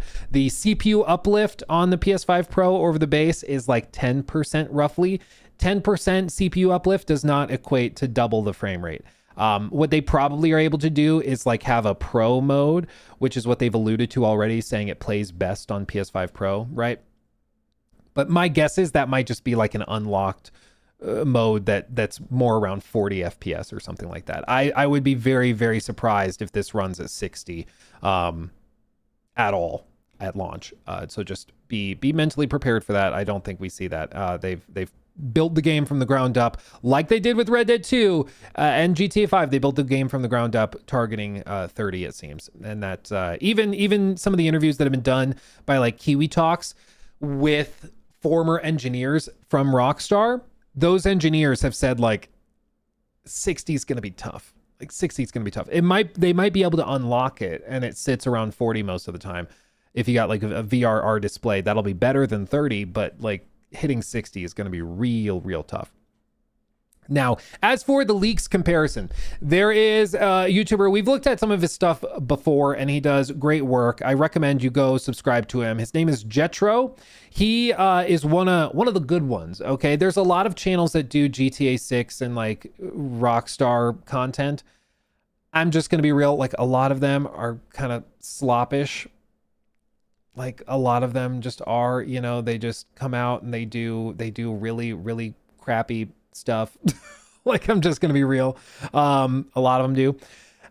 He's not one of them. Okay, he's not one of them. He does really good, like solid stuff, and sticks to the facts for as far as I've ever been seen or ever seen. So he does really good stuff. And in this video, he's going to compare the videos and clips and stuff of Red Dead 2 leaks with the leaks of GTA 6 to see kind of where we are. Slop on YouTube, imagine that. Yeah, exactly. Imagine that.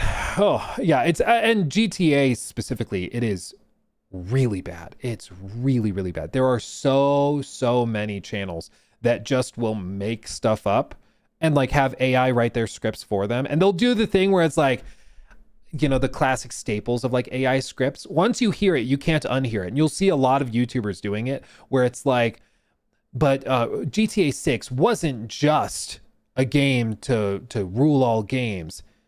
It was a phenomenon to be considered. You know, they do that, not just this, but that. It's a staple of like AI writing, and it drives me crazy. And once you hear it, you can't unhear it, and you'll hear it a lot. You'll hear it a lot. Was leaked for GTA 5. Sorry. A little over a month ago, we went back and compared what was leaked for GTA 5 versus GTA 6, and you guys really seemed to enjoy that one. So today we are going to do the same, but for Rockstar's other masterpiece, Red Dead Redemption 2. RDR2's pre-release was filled with a ton of leaks, and some I guarantee you didn't know about. Just like last time, the leaks will be in chronological order and will only feature leaks that are confirmed to be true. Then at the end, I'll tally up every feature, character, or mechanic that was leaked and compare it with what has been found for GTA 6 so far. Huge thanks to user Timmy8 on Reddit, who also compiled this list. And now, let's go back to 2014, where it all started. Back to the beginning. It is really cool to be able to go back and see what leaks were true just based on, like, we have the game now. So this leak mentioned that this is going to happen in the game. We all thought he was lying, and then it turns out to be true. And then you can look at the rest of the leak in that post and see like what else did he say. And there's even been like some secrets and like Easter eggs found in all sorts of different games with that method, where somebody says like, oh, this is going to be in the game next to this place, and everyone's like, shut up. And then the game comes out and like, oh shit, like it's real. Okay, wow. RDR2 started all the way back in 2014, just 4 months after the launch of GTA 5. In fact, not only did we get real Red Dead Redemption 2 leaks just months after GTA 5's release, but they actually ended up being one of the biggest leaks the game would face, and no one believed them for years. But to explain this, we first need a little bit of context. In 2016, a user on Reddit by the name Red Dead Insider posted a synopsis of essentially the entire story for RDR2. He detailed how you would play as a gang leader named Arthur Morgan, and that you would be on the run from Pinkertons, moving from area to area to escape the law, and would have a posse which featured John Marston and others. Sounds familiar, right? Well, once this post was found and discussed, another user named Ibranino went back and did some digging on this Red Dead Insider and discovered that everything I just mentioned was actually originally posted in 2014. Ibranino found what is believed to be Red Dead Insider's main Reddit account and found that this person knew more about Rockstar Games than any insider I've seen before. For instance, Oops. Dude, it just takes one person. It just takes one person, maybe a lover scorned or whatever, but like it just takes one person to get in there and be like, yeah, I'm gonna leak all this. I'm gonna leak all of it. Now there have been cases where Rockstar has fired people, of course, because they have alleged that they've been involved in leaks. There was a recent case where they claimed that they found a group of people that were leaking information and leaking it with like YouTubers and stuff. Those people who were fired said, no, you actually fired us because we were talking about forming a union and getting in a union. And Rockstar was like, bite me, bitch. We think you were leaking. And interestingly enough, since that happened, there's been no more leaks with any of the outlets or creators that had resources. So there might have been like one or two of those people that were actually leaking, and maybe they were also trying to form a union at the same time, but it seems like they might have actually found someone. The way that they also have tracked some of this is by they'll like disseminate little bits of information. Some of it is like controlled misinformation is what they call it. But basically they will maybe tell different teams. There might be like strike teams, right? So maybe there's 15 people on each strike team working on the game, and they'll tell each individual strike team slightly different information. And these are like the game producers and directors that are directing this info. And it might be something like Arthur will have 12 people in his posse. The next group, he will have 13 members in his posse. He will have 14 members in his posse. His horse's name is Roach. His horse's name is Almond. His horse's name is that. And they'll go and they'll give little pieces of information. Yeah, the Tyrion method, literally. And then once they see that leak, and you know they have all sorts of like searches and automated data scrapers and stuff set up, where they'll search the internet to see if anybody on Reddit or 4chan or anything is mentioning any of those tidbits. And then they know instantly somebody in this team is leaking information. And then they can delve into it and they can be like, okay, we will go and we'll ask for the IP address of the account that posted that from Reddit. And Reddit will give it. Reddit doesn't give a crap. You know, they do. Reddit does not care about your personal info. Okay. They share the IP address and then they track it back to this device. They track it back to this account and they find out, oh, it's Tommy. Tommy's leaking. Okay, found him. We're gonna fire him and we're gonna ruin his freaking life. Like that's how this works, man. Like they have millions and millions and millions of dollars poured into these tools to like track leakers and fire them. It's a big endeavor. It is a big endeavor. This is what he wrote on December 4th of 2014. Marston is a part of your posse, so is little Jack and Abigail. The game will take you to different locations, starts out in a mountain area, then to a bunch of plains cliffs, then to an island and back. They want the world to be more interactive like Skyrim, but the biggest change to gameplay is the companion system, or your gang. The whole game and game systems revolve around your gang. Basically, the story is you running from the coppers the whole time, moving your gang to new hideouts, etc. Despite all the information this unknown leaker got right, at the time in 2014, no one believed him. He would continue to drop periodic leaks for RDR2 for the next couple years, until in 2016 when he would post the synopsis I mentioned earlier. And when Trailer 2 dropped and officially introduced us to Arthur, is when people finally started cluing into the fact that he was telling the truth for all these years and no one paid attention. Dude, it's gotta be kind of funny because like a lot of leakers are doing it to get attention, even though you're anonymous, like it's attention to an anonymous account. Like I don't personally get why you would leak stuff, but especially because it'll ruin your life if they find out you were doing it. But like if he's doing it for attention, imagine the beautiful irony of doing it for that attention, and then you post accurate information and for years no one believes you. Like no one believes you. It's kind of beautiful in a way. Like he's doing it just for attention and then he can't get any because everyone thinks he's lying. But once they did, people realized just how big this leak really was. Overall, he leaked an insane amount of info, from the story, the protagonist, switching to John, your gang, changing locations, all of which was discovered and leaked since as early as 2014. And although most people didn't know about this leak until after Trailer 2, it technically was the first real leak for RDR2, which is why I wanted to mention it first. How crazy Moving is that? on. Like, and all of that was laid out and set in 2014, just months after GTA 5's launch. So it makes you wonder, like, how much of GTA 6 was locked in back in 2018, 2019. You know, they had already laid all that groundwork. This is what they mean when they talk about like pre-production, is that like they are laying the groundwork, and they write out the story, they write out all of this stuff, and stuff can change or tweak or get cut or whatever, and that's normal. But a lot of that stuff that is going to be the end game has been set up years and years and years in advance, you know? To just a year or so later, on November 25th, 2015, when we would get confirmation that RDR2 was even a thing. Danny Ross, the former lead screenshot capturer at Rockstar, and yes, I'm not joking, that is his actual role, did an AMA on Reddit where he not so subtly teased that Rockstar was working on RDR2.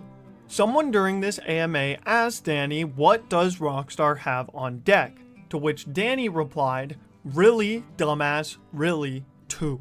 And to anyone who may be confused by this, just look at the first letter of each word. There's no way that he didn't get in trouble for that, right? Like that you can't say that. You can't say that. Like everybody knows what you're doing. That's wild. Also, honest question, what does he do all day? Do they really need that many screenshots? Like what are you doing all day? You know? Like you just play the game, take screenshots? Like, I guess.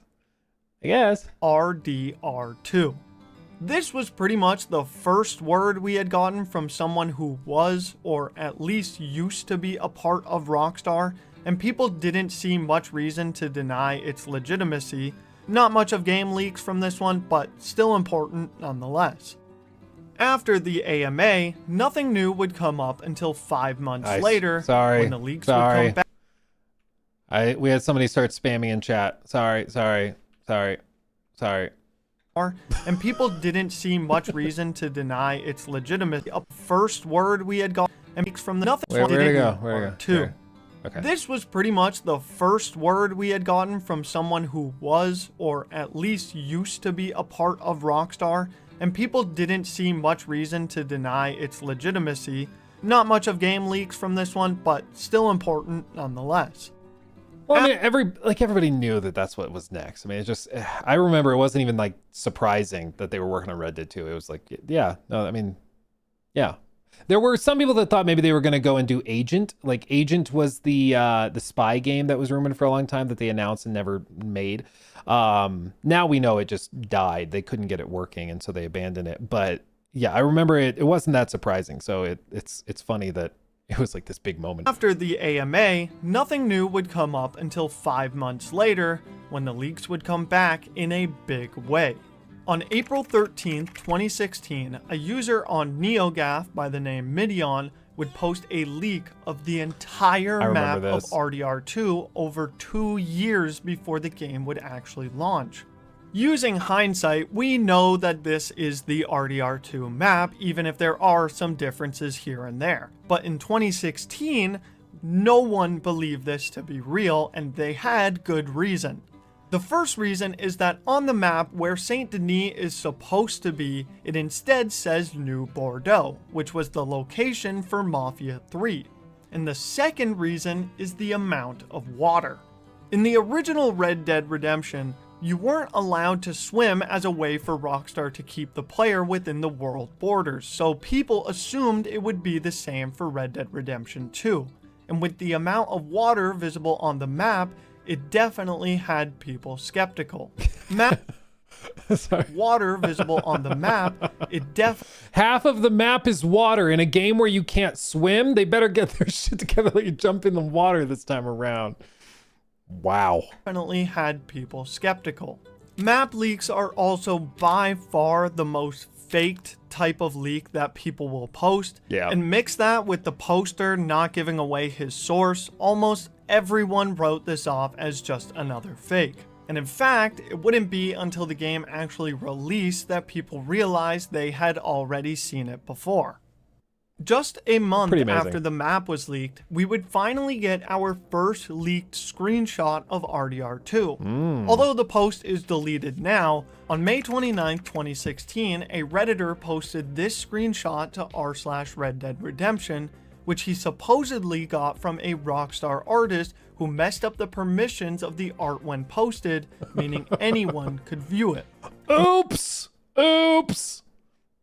Dude, it's amazing how many leaks happen from like LinkedIn, you know, or like somebody's art bin or art station or whatever, where they're like sharing their concept art they've worked on. Casually leak a game that nobody knew about.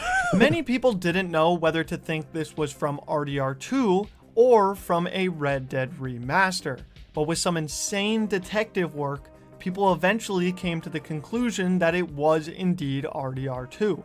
The reason people thought this was for Red Dead Remaster is because of the shack looking very similar to those in Thieves Landing, which we didn't know would be in RDR2 as it wasn't even on the leaked map I just mentioned.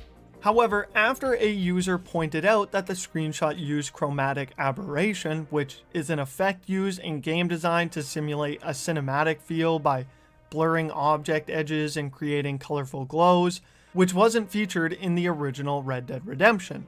But since that wasn't enough, people then scoured the entire map of the original Red Dead Redemption to find this house, and no one was able to. Once Red Dead Redemption 2 finally released, most people believed that the screenshot was a development build of Black Bell's Hideaway, and the resemblance pretty much speaks for itself. And while people were just excited to have finally gotten a look at Red Dead Redemption 2, this would then turn out to be the last leak for nearly 2 years. How crazy is that, dude? How crazy is that? I remember reading through that thread as well when they were trying to figure out if this was a real screenshot leak. And I remember people were trying to count like the polygons on stuff. It's like they were trying to look at it and see how many polygons built up like the posts and then these objects with like the edges that you could potentially count. And they wanted to do that so that they could figure out how, like what basically resolution the models were, and then see if that would even be able to run on the previous engine, or if it would require like major redesigns and stuff. I don't think that ever really went anywhere, because if it's a remastered screenshot, then you know it's probably all upgraded. But I remember people were going deep trying to figure this out and figure out what was how it worked and everything. But even these like comparisons, like look at it's the post-processing effects and like the fog and stuff that really elevates Red Dead 2's presentation, and that stuff is largely turned off in most dev builds when they're working on the game. So even when you see leaked screenshots and stuff, it doesn't really give you a good indication of what the final game is going to look like. 2 years. To finish off the journey of RDR2 leaks, just 6 months before launch, we would finally get some info about Red Dead Online. On February 6, 2018, someone had posted leaked features and game modes that would be coming to RDO. Once again, the original post was deleted, but luckily TechCrunch compiled them all into one article. The leak suggested we would be getting a Battle Royale style mode in RDO, 2018, which baby. surprised almost no one given the success of Fortnite and PUBG. They also mentioned how in RDO you'd be able to customize your own tent, there would be a companion app, switching to first person, and a couple of other game modes. Ultimately, we know this all ended up being true, even though we have no idea who this leaker was or how they got this info, but this would essentially end the RDR2 leaks. Oh yeah, sorry, one last leak. Someone on the PSN Profiles forums, who is well known for leaking game trophies before launch, What a name. leaked all the game trophies before launch. No extra details Oh, needed. that sucks. And that brings us right up to the release of Red Dead Redemption 2 on October 26, 2018, and one of the greatest stories to ever bless the gaming world was born. So with all that said, once again I tallied up everything that was leaked, and we will see how it stacks up to what we found out about GTA 6 from the 2022 leaks. As far as RDR2 goes, this is what was leaked before launch. The main protagonist, the main story, the map, 4 characters including John, gang mechanics, a screenshot, 3 online modes, customizable tents, first person, companion app, and all of the trophies. If you watched my last video about comparing GTA 6 to GTA 5, you will probably notice that there seems to be a few things that all Rockstar games have. You will probably notice that there seems to be Rockstar disappointed us 42 hours of Grand Theft Auto leaks. I'd be frustrated by that too, frankly. I'd go so far as to say I'd be pretty peeved if I had 42 hours of my game leak ahead of time, circa August of 2013. Bro, that's just a little. Be a few things that all Rockstar games have in common when it comes to leaks.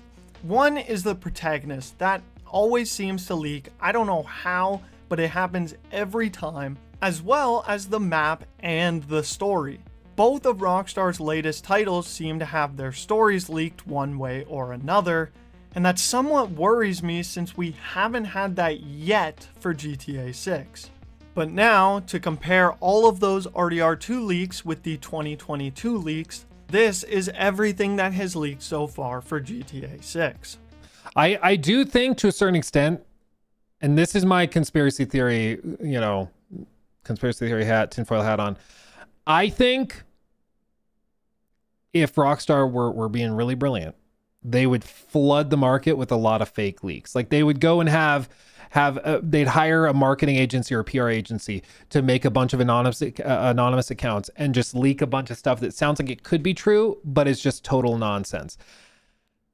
And then maybe occasionally leak some real stuff in there too, but just bury all of it. Like that's the key. If you don't want people to know what's true, flood them with nonsense and sprinkle in some truth too. But like if they, for example, leaked something like years ago, they said, oh, the new character is going to be named Lucia and Jason, and the game is going to be in Vice City, and it's going to be this. And then also there's going to be NFTs built into it. And like you start to sprinkle in bullshit, like stuff that's not true, that sounds ridiculous. They're actually partnering with BGS, and they're going to have the Creation Club built into the game. Like, you start to sprinkle in some nonsense. Because then people will be like, well, this other leak said the character's name is Lucia and Jason, but it also said all this nonsense. So I think that this person got inspired by this nonsense, and, they're trying to make it sound more, yeah, you can have an alligator as a pet. Stuff like that. Like, I think that's the big brain way of getting around this stuff, is to, like, have real information leak, quote unquote, but then sprinkle it in and mix it with utter nonsense so it's dismissed. Because I think that'll preserve people's enjoyment of the game if they don't know a real story leak when it actually happens. If like something is leaked and it's real, it could spoil the game and like make the story like sucky or at least not hit the way that it would have otherwise. So I would do that. I'd go big brain. I'd go big brain on it, Development gameplay, Vice City setting, multiple protagonists, 18 characters, 2 gangs, 20 items and tools, 16 weapons, 7 activities, collectibles, 14 new brands, 25 returning brands, 19 animals, 14 mechanics, 11 gameplay systems, 20 features, 11 songs, 300 plus interesting events, 61 vehicles, 150 plus locations, and 58 real-life locations. And all of that is real and confirmed largely off of those 2022 leaks. It's why I've told people, like, people have come into chat and been like, can you go through those leaks? For one, I don't know if you even could without getting like everything struck and taken down, right? 2, I don't think you'd want to. Like, it's going to kind of ruin your enjoyment of the song, or of the song, of the game. I saw 11 songs. It's going to ruin your enjoyment of the game. Like, I don't want to know the unique events. I don't want to know the plot details. I don't want to know the plot twist ahead of time. Like, yeah, we're all hungry for information and for some sort of info drop, but it's not that important. Like, it's just not. Like, I would not want the story of Red Dead 2 spoiled for me. Even if it leaked ahead of time, I wouldn't want to read that post, you know? So like, I just would advise people not dig into it, you know? Just don't. So even with RDR2, it doesn't seem like any game has gotten as many details leaked as GTA 6 has, and that's all thanks to the development footage. But with that said, I still find it crazy that someone knew the entire RDR2 story over 4 years before it was even released. Yeah, that to me, I don't think that... The only way I think that could happen is if it was like a writer. Like, because even if you're an engineer on the team, you're not going to know the full story. Like, only the writers would know the full story. The only other way I could think of it, like, you remember how GTA 6 had a couple of screenshots and like gameplay snippets leak because the son of, was it Hauser, Sam Hauser's son? It was the son of somebody that like had access to his dad's at home, you know, work from home office, and went in there one day and the game was running, a build was running. And so he went in there and took some shots of it and then shared it online. Like, oops. It was Aaron's son. Wasn't Hauser's son though. It was somebody. Okay, it wasn't Sam's. I remember it was somebody's son that leaked it. So maybe there's something like that where like one of the writers for Red Dead 2 had like story synopsis or had the script, like the rough story script, or had a whiteboard in their like at home office where they had charted out the whole story and like something like that, you know, where somebody comes in, sees it and then types it up. Something like that. I could see that.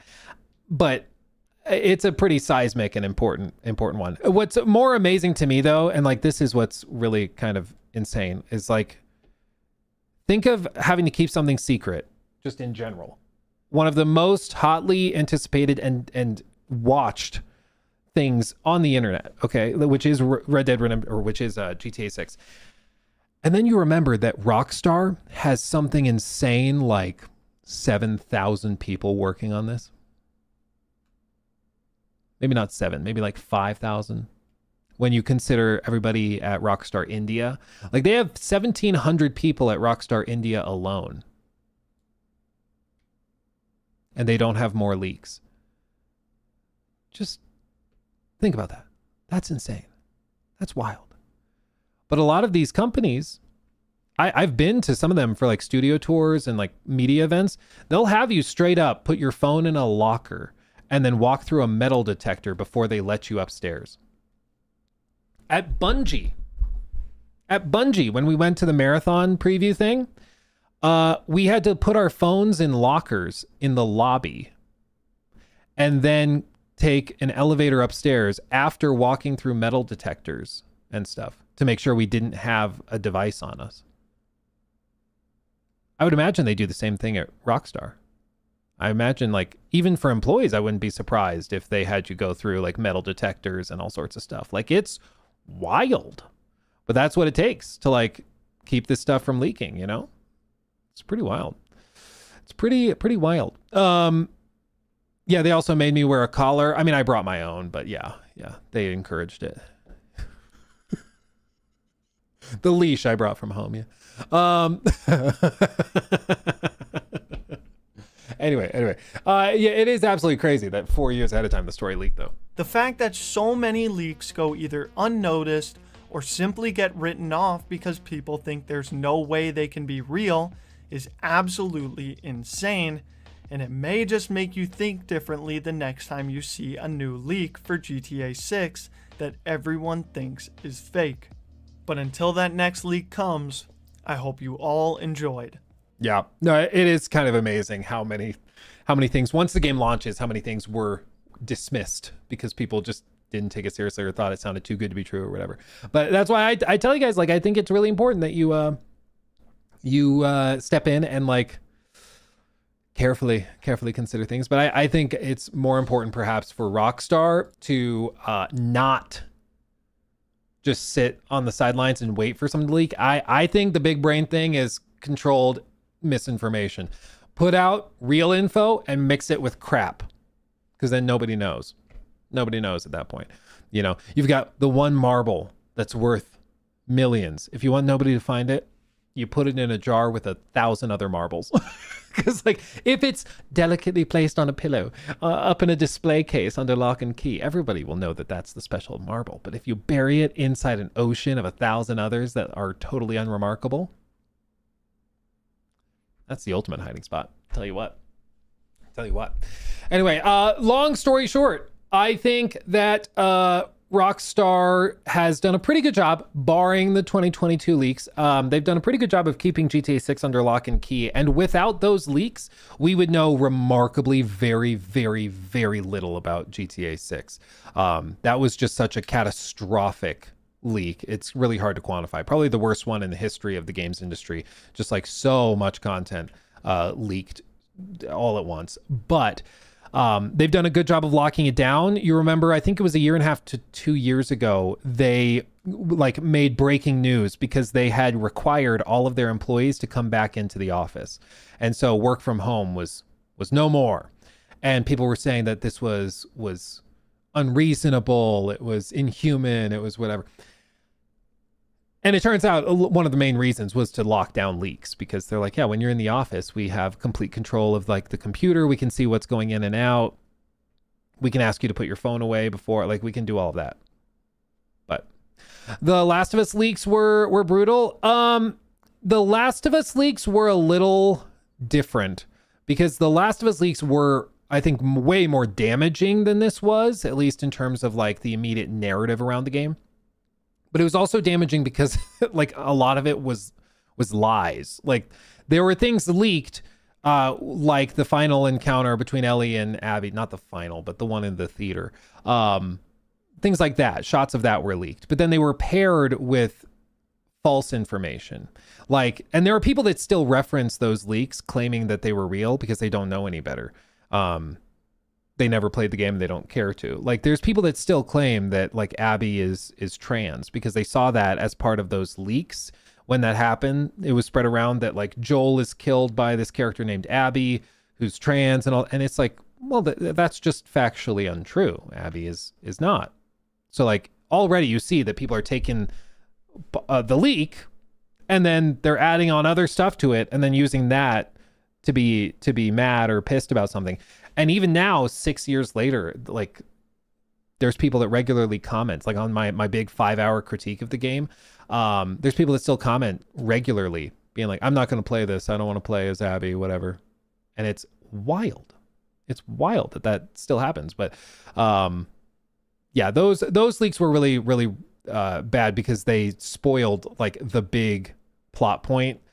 And the way that it spoiled it was much more damaging. I think the 2022 leaks were just like for GTA 6 were just like, wow, okay, interesting. Like it was more interesting than damaging. I don't think anybody saw that and was like, well, now I'm not interested. There were some 12-year-olds who were like, doesn't look very good.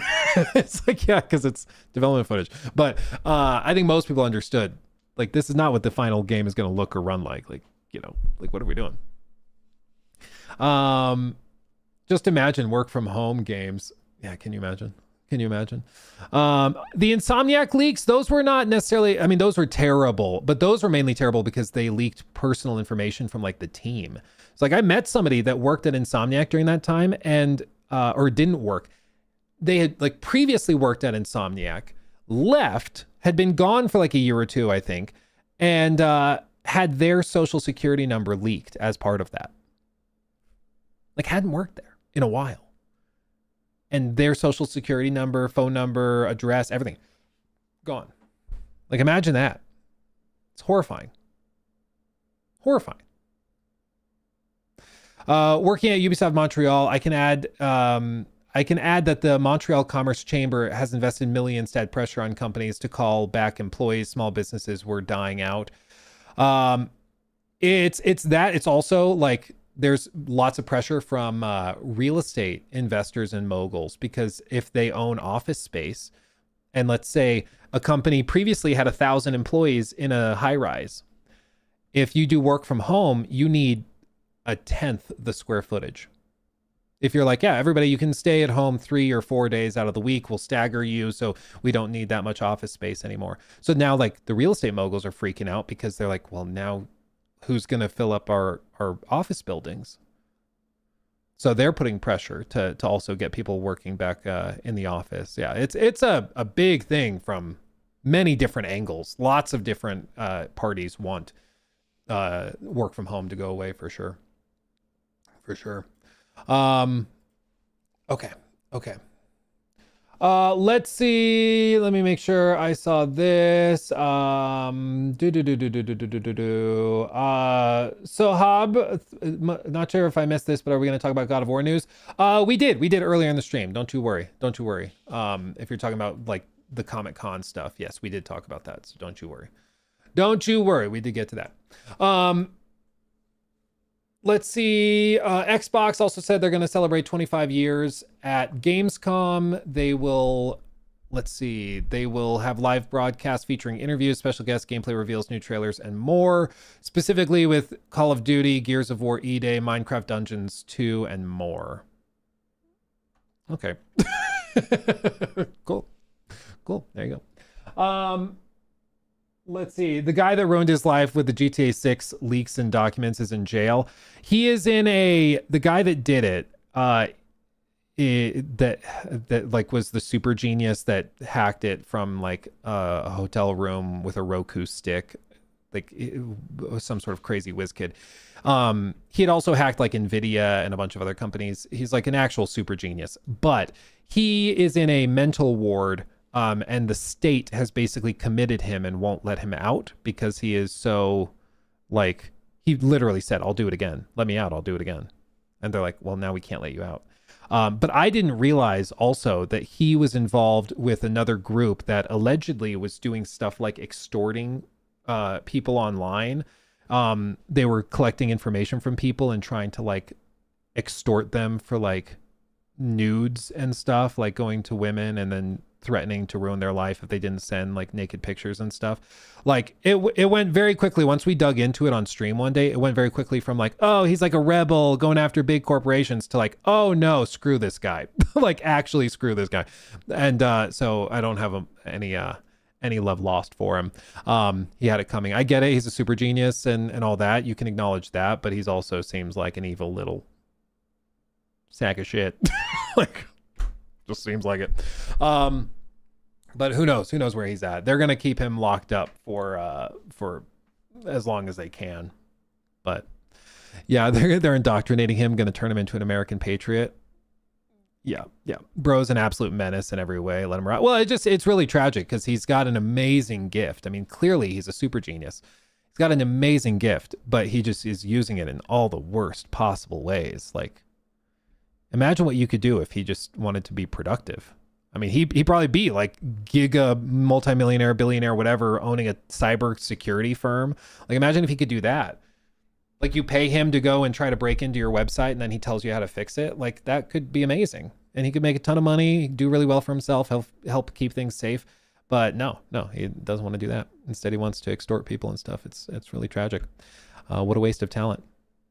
But anyway, guys, I've got an appointment I have to run to, so I've got to call it there. But I appreciate the gosh darn heck out of every single one of you for hanging out with me. It was a tremendous day. We had something insane, like close to 3,000 people in here for most of the stream. That's ridiculous. So truly, thank you for chilling with me.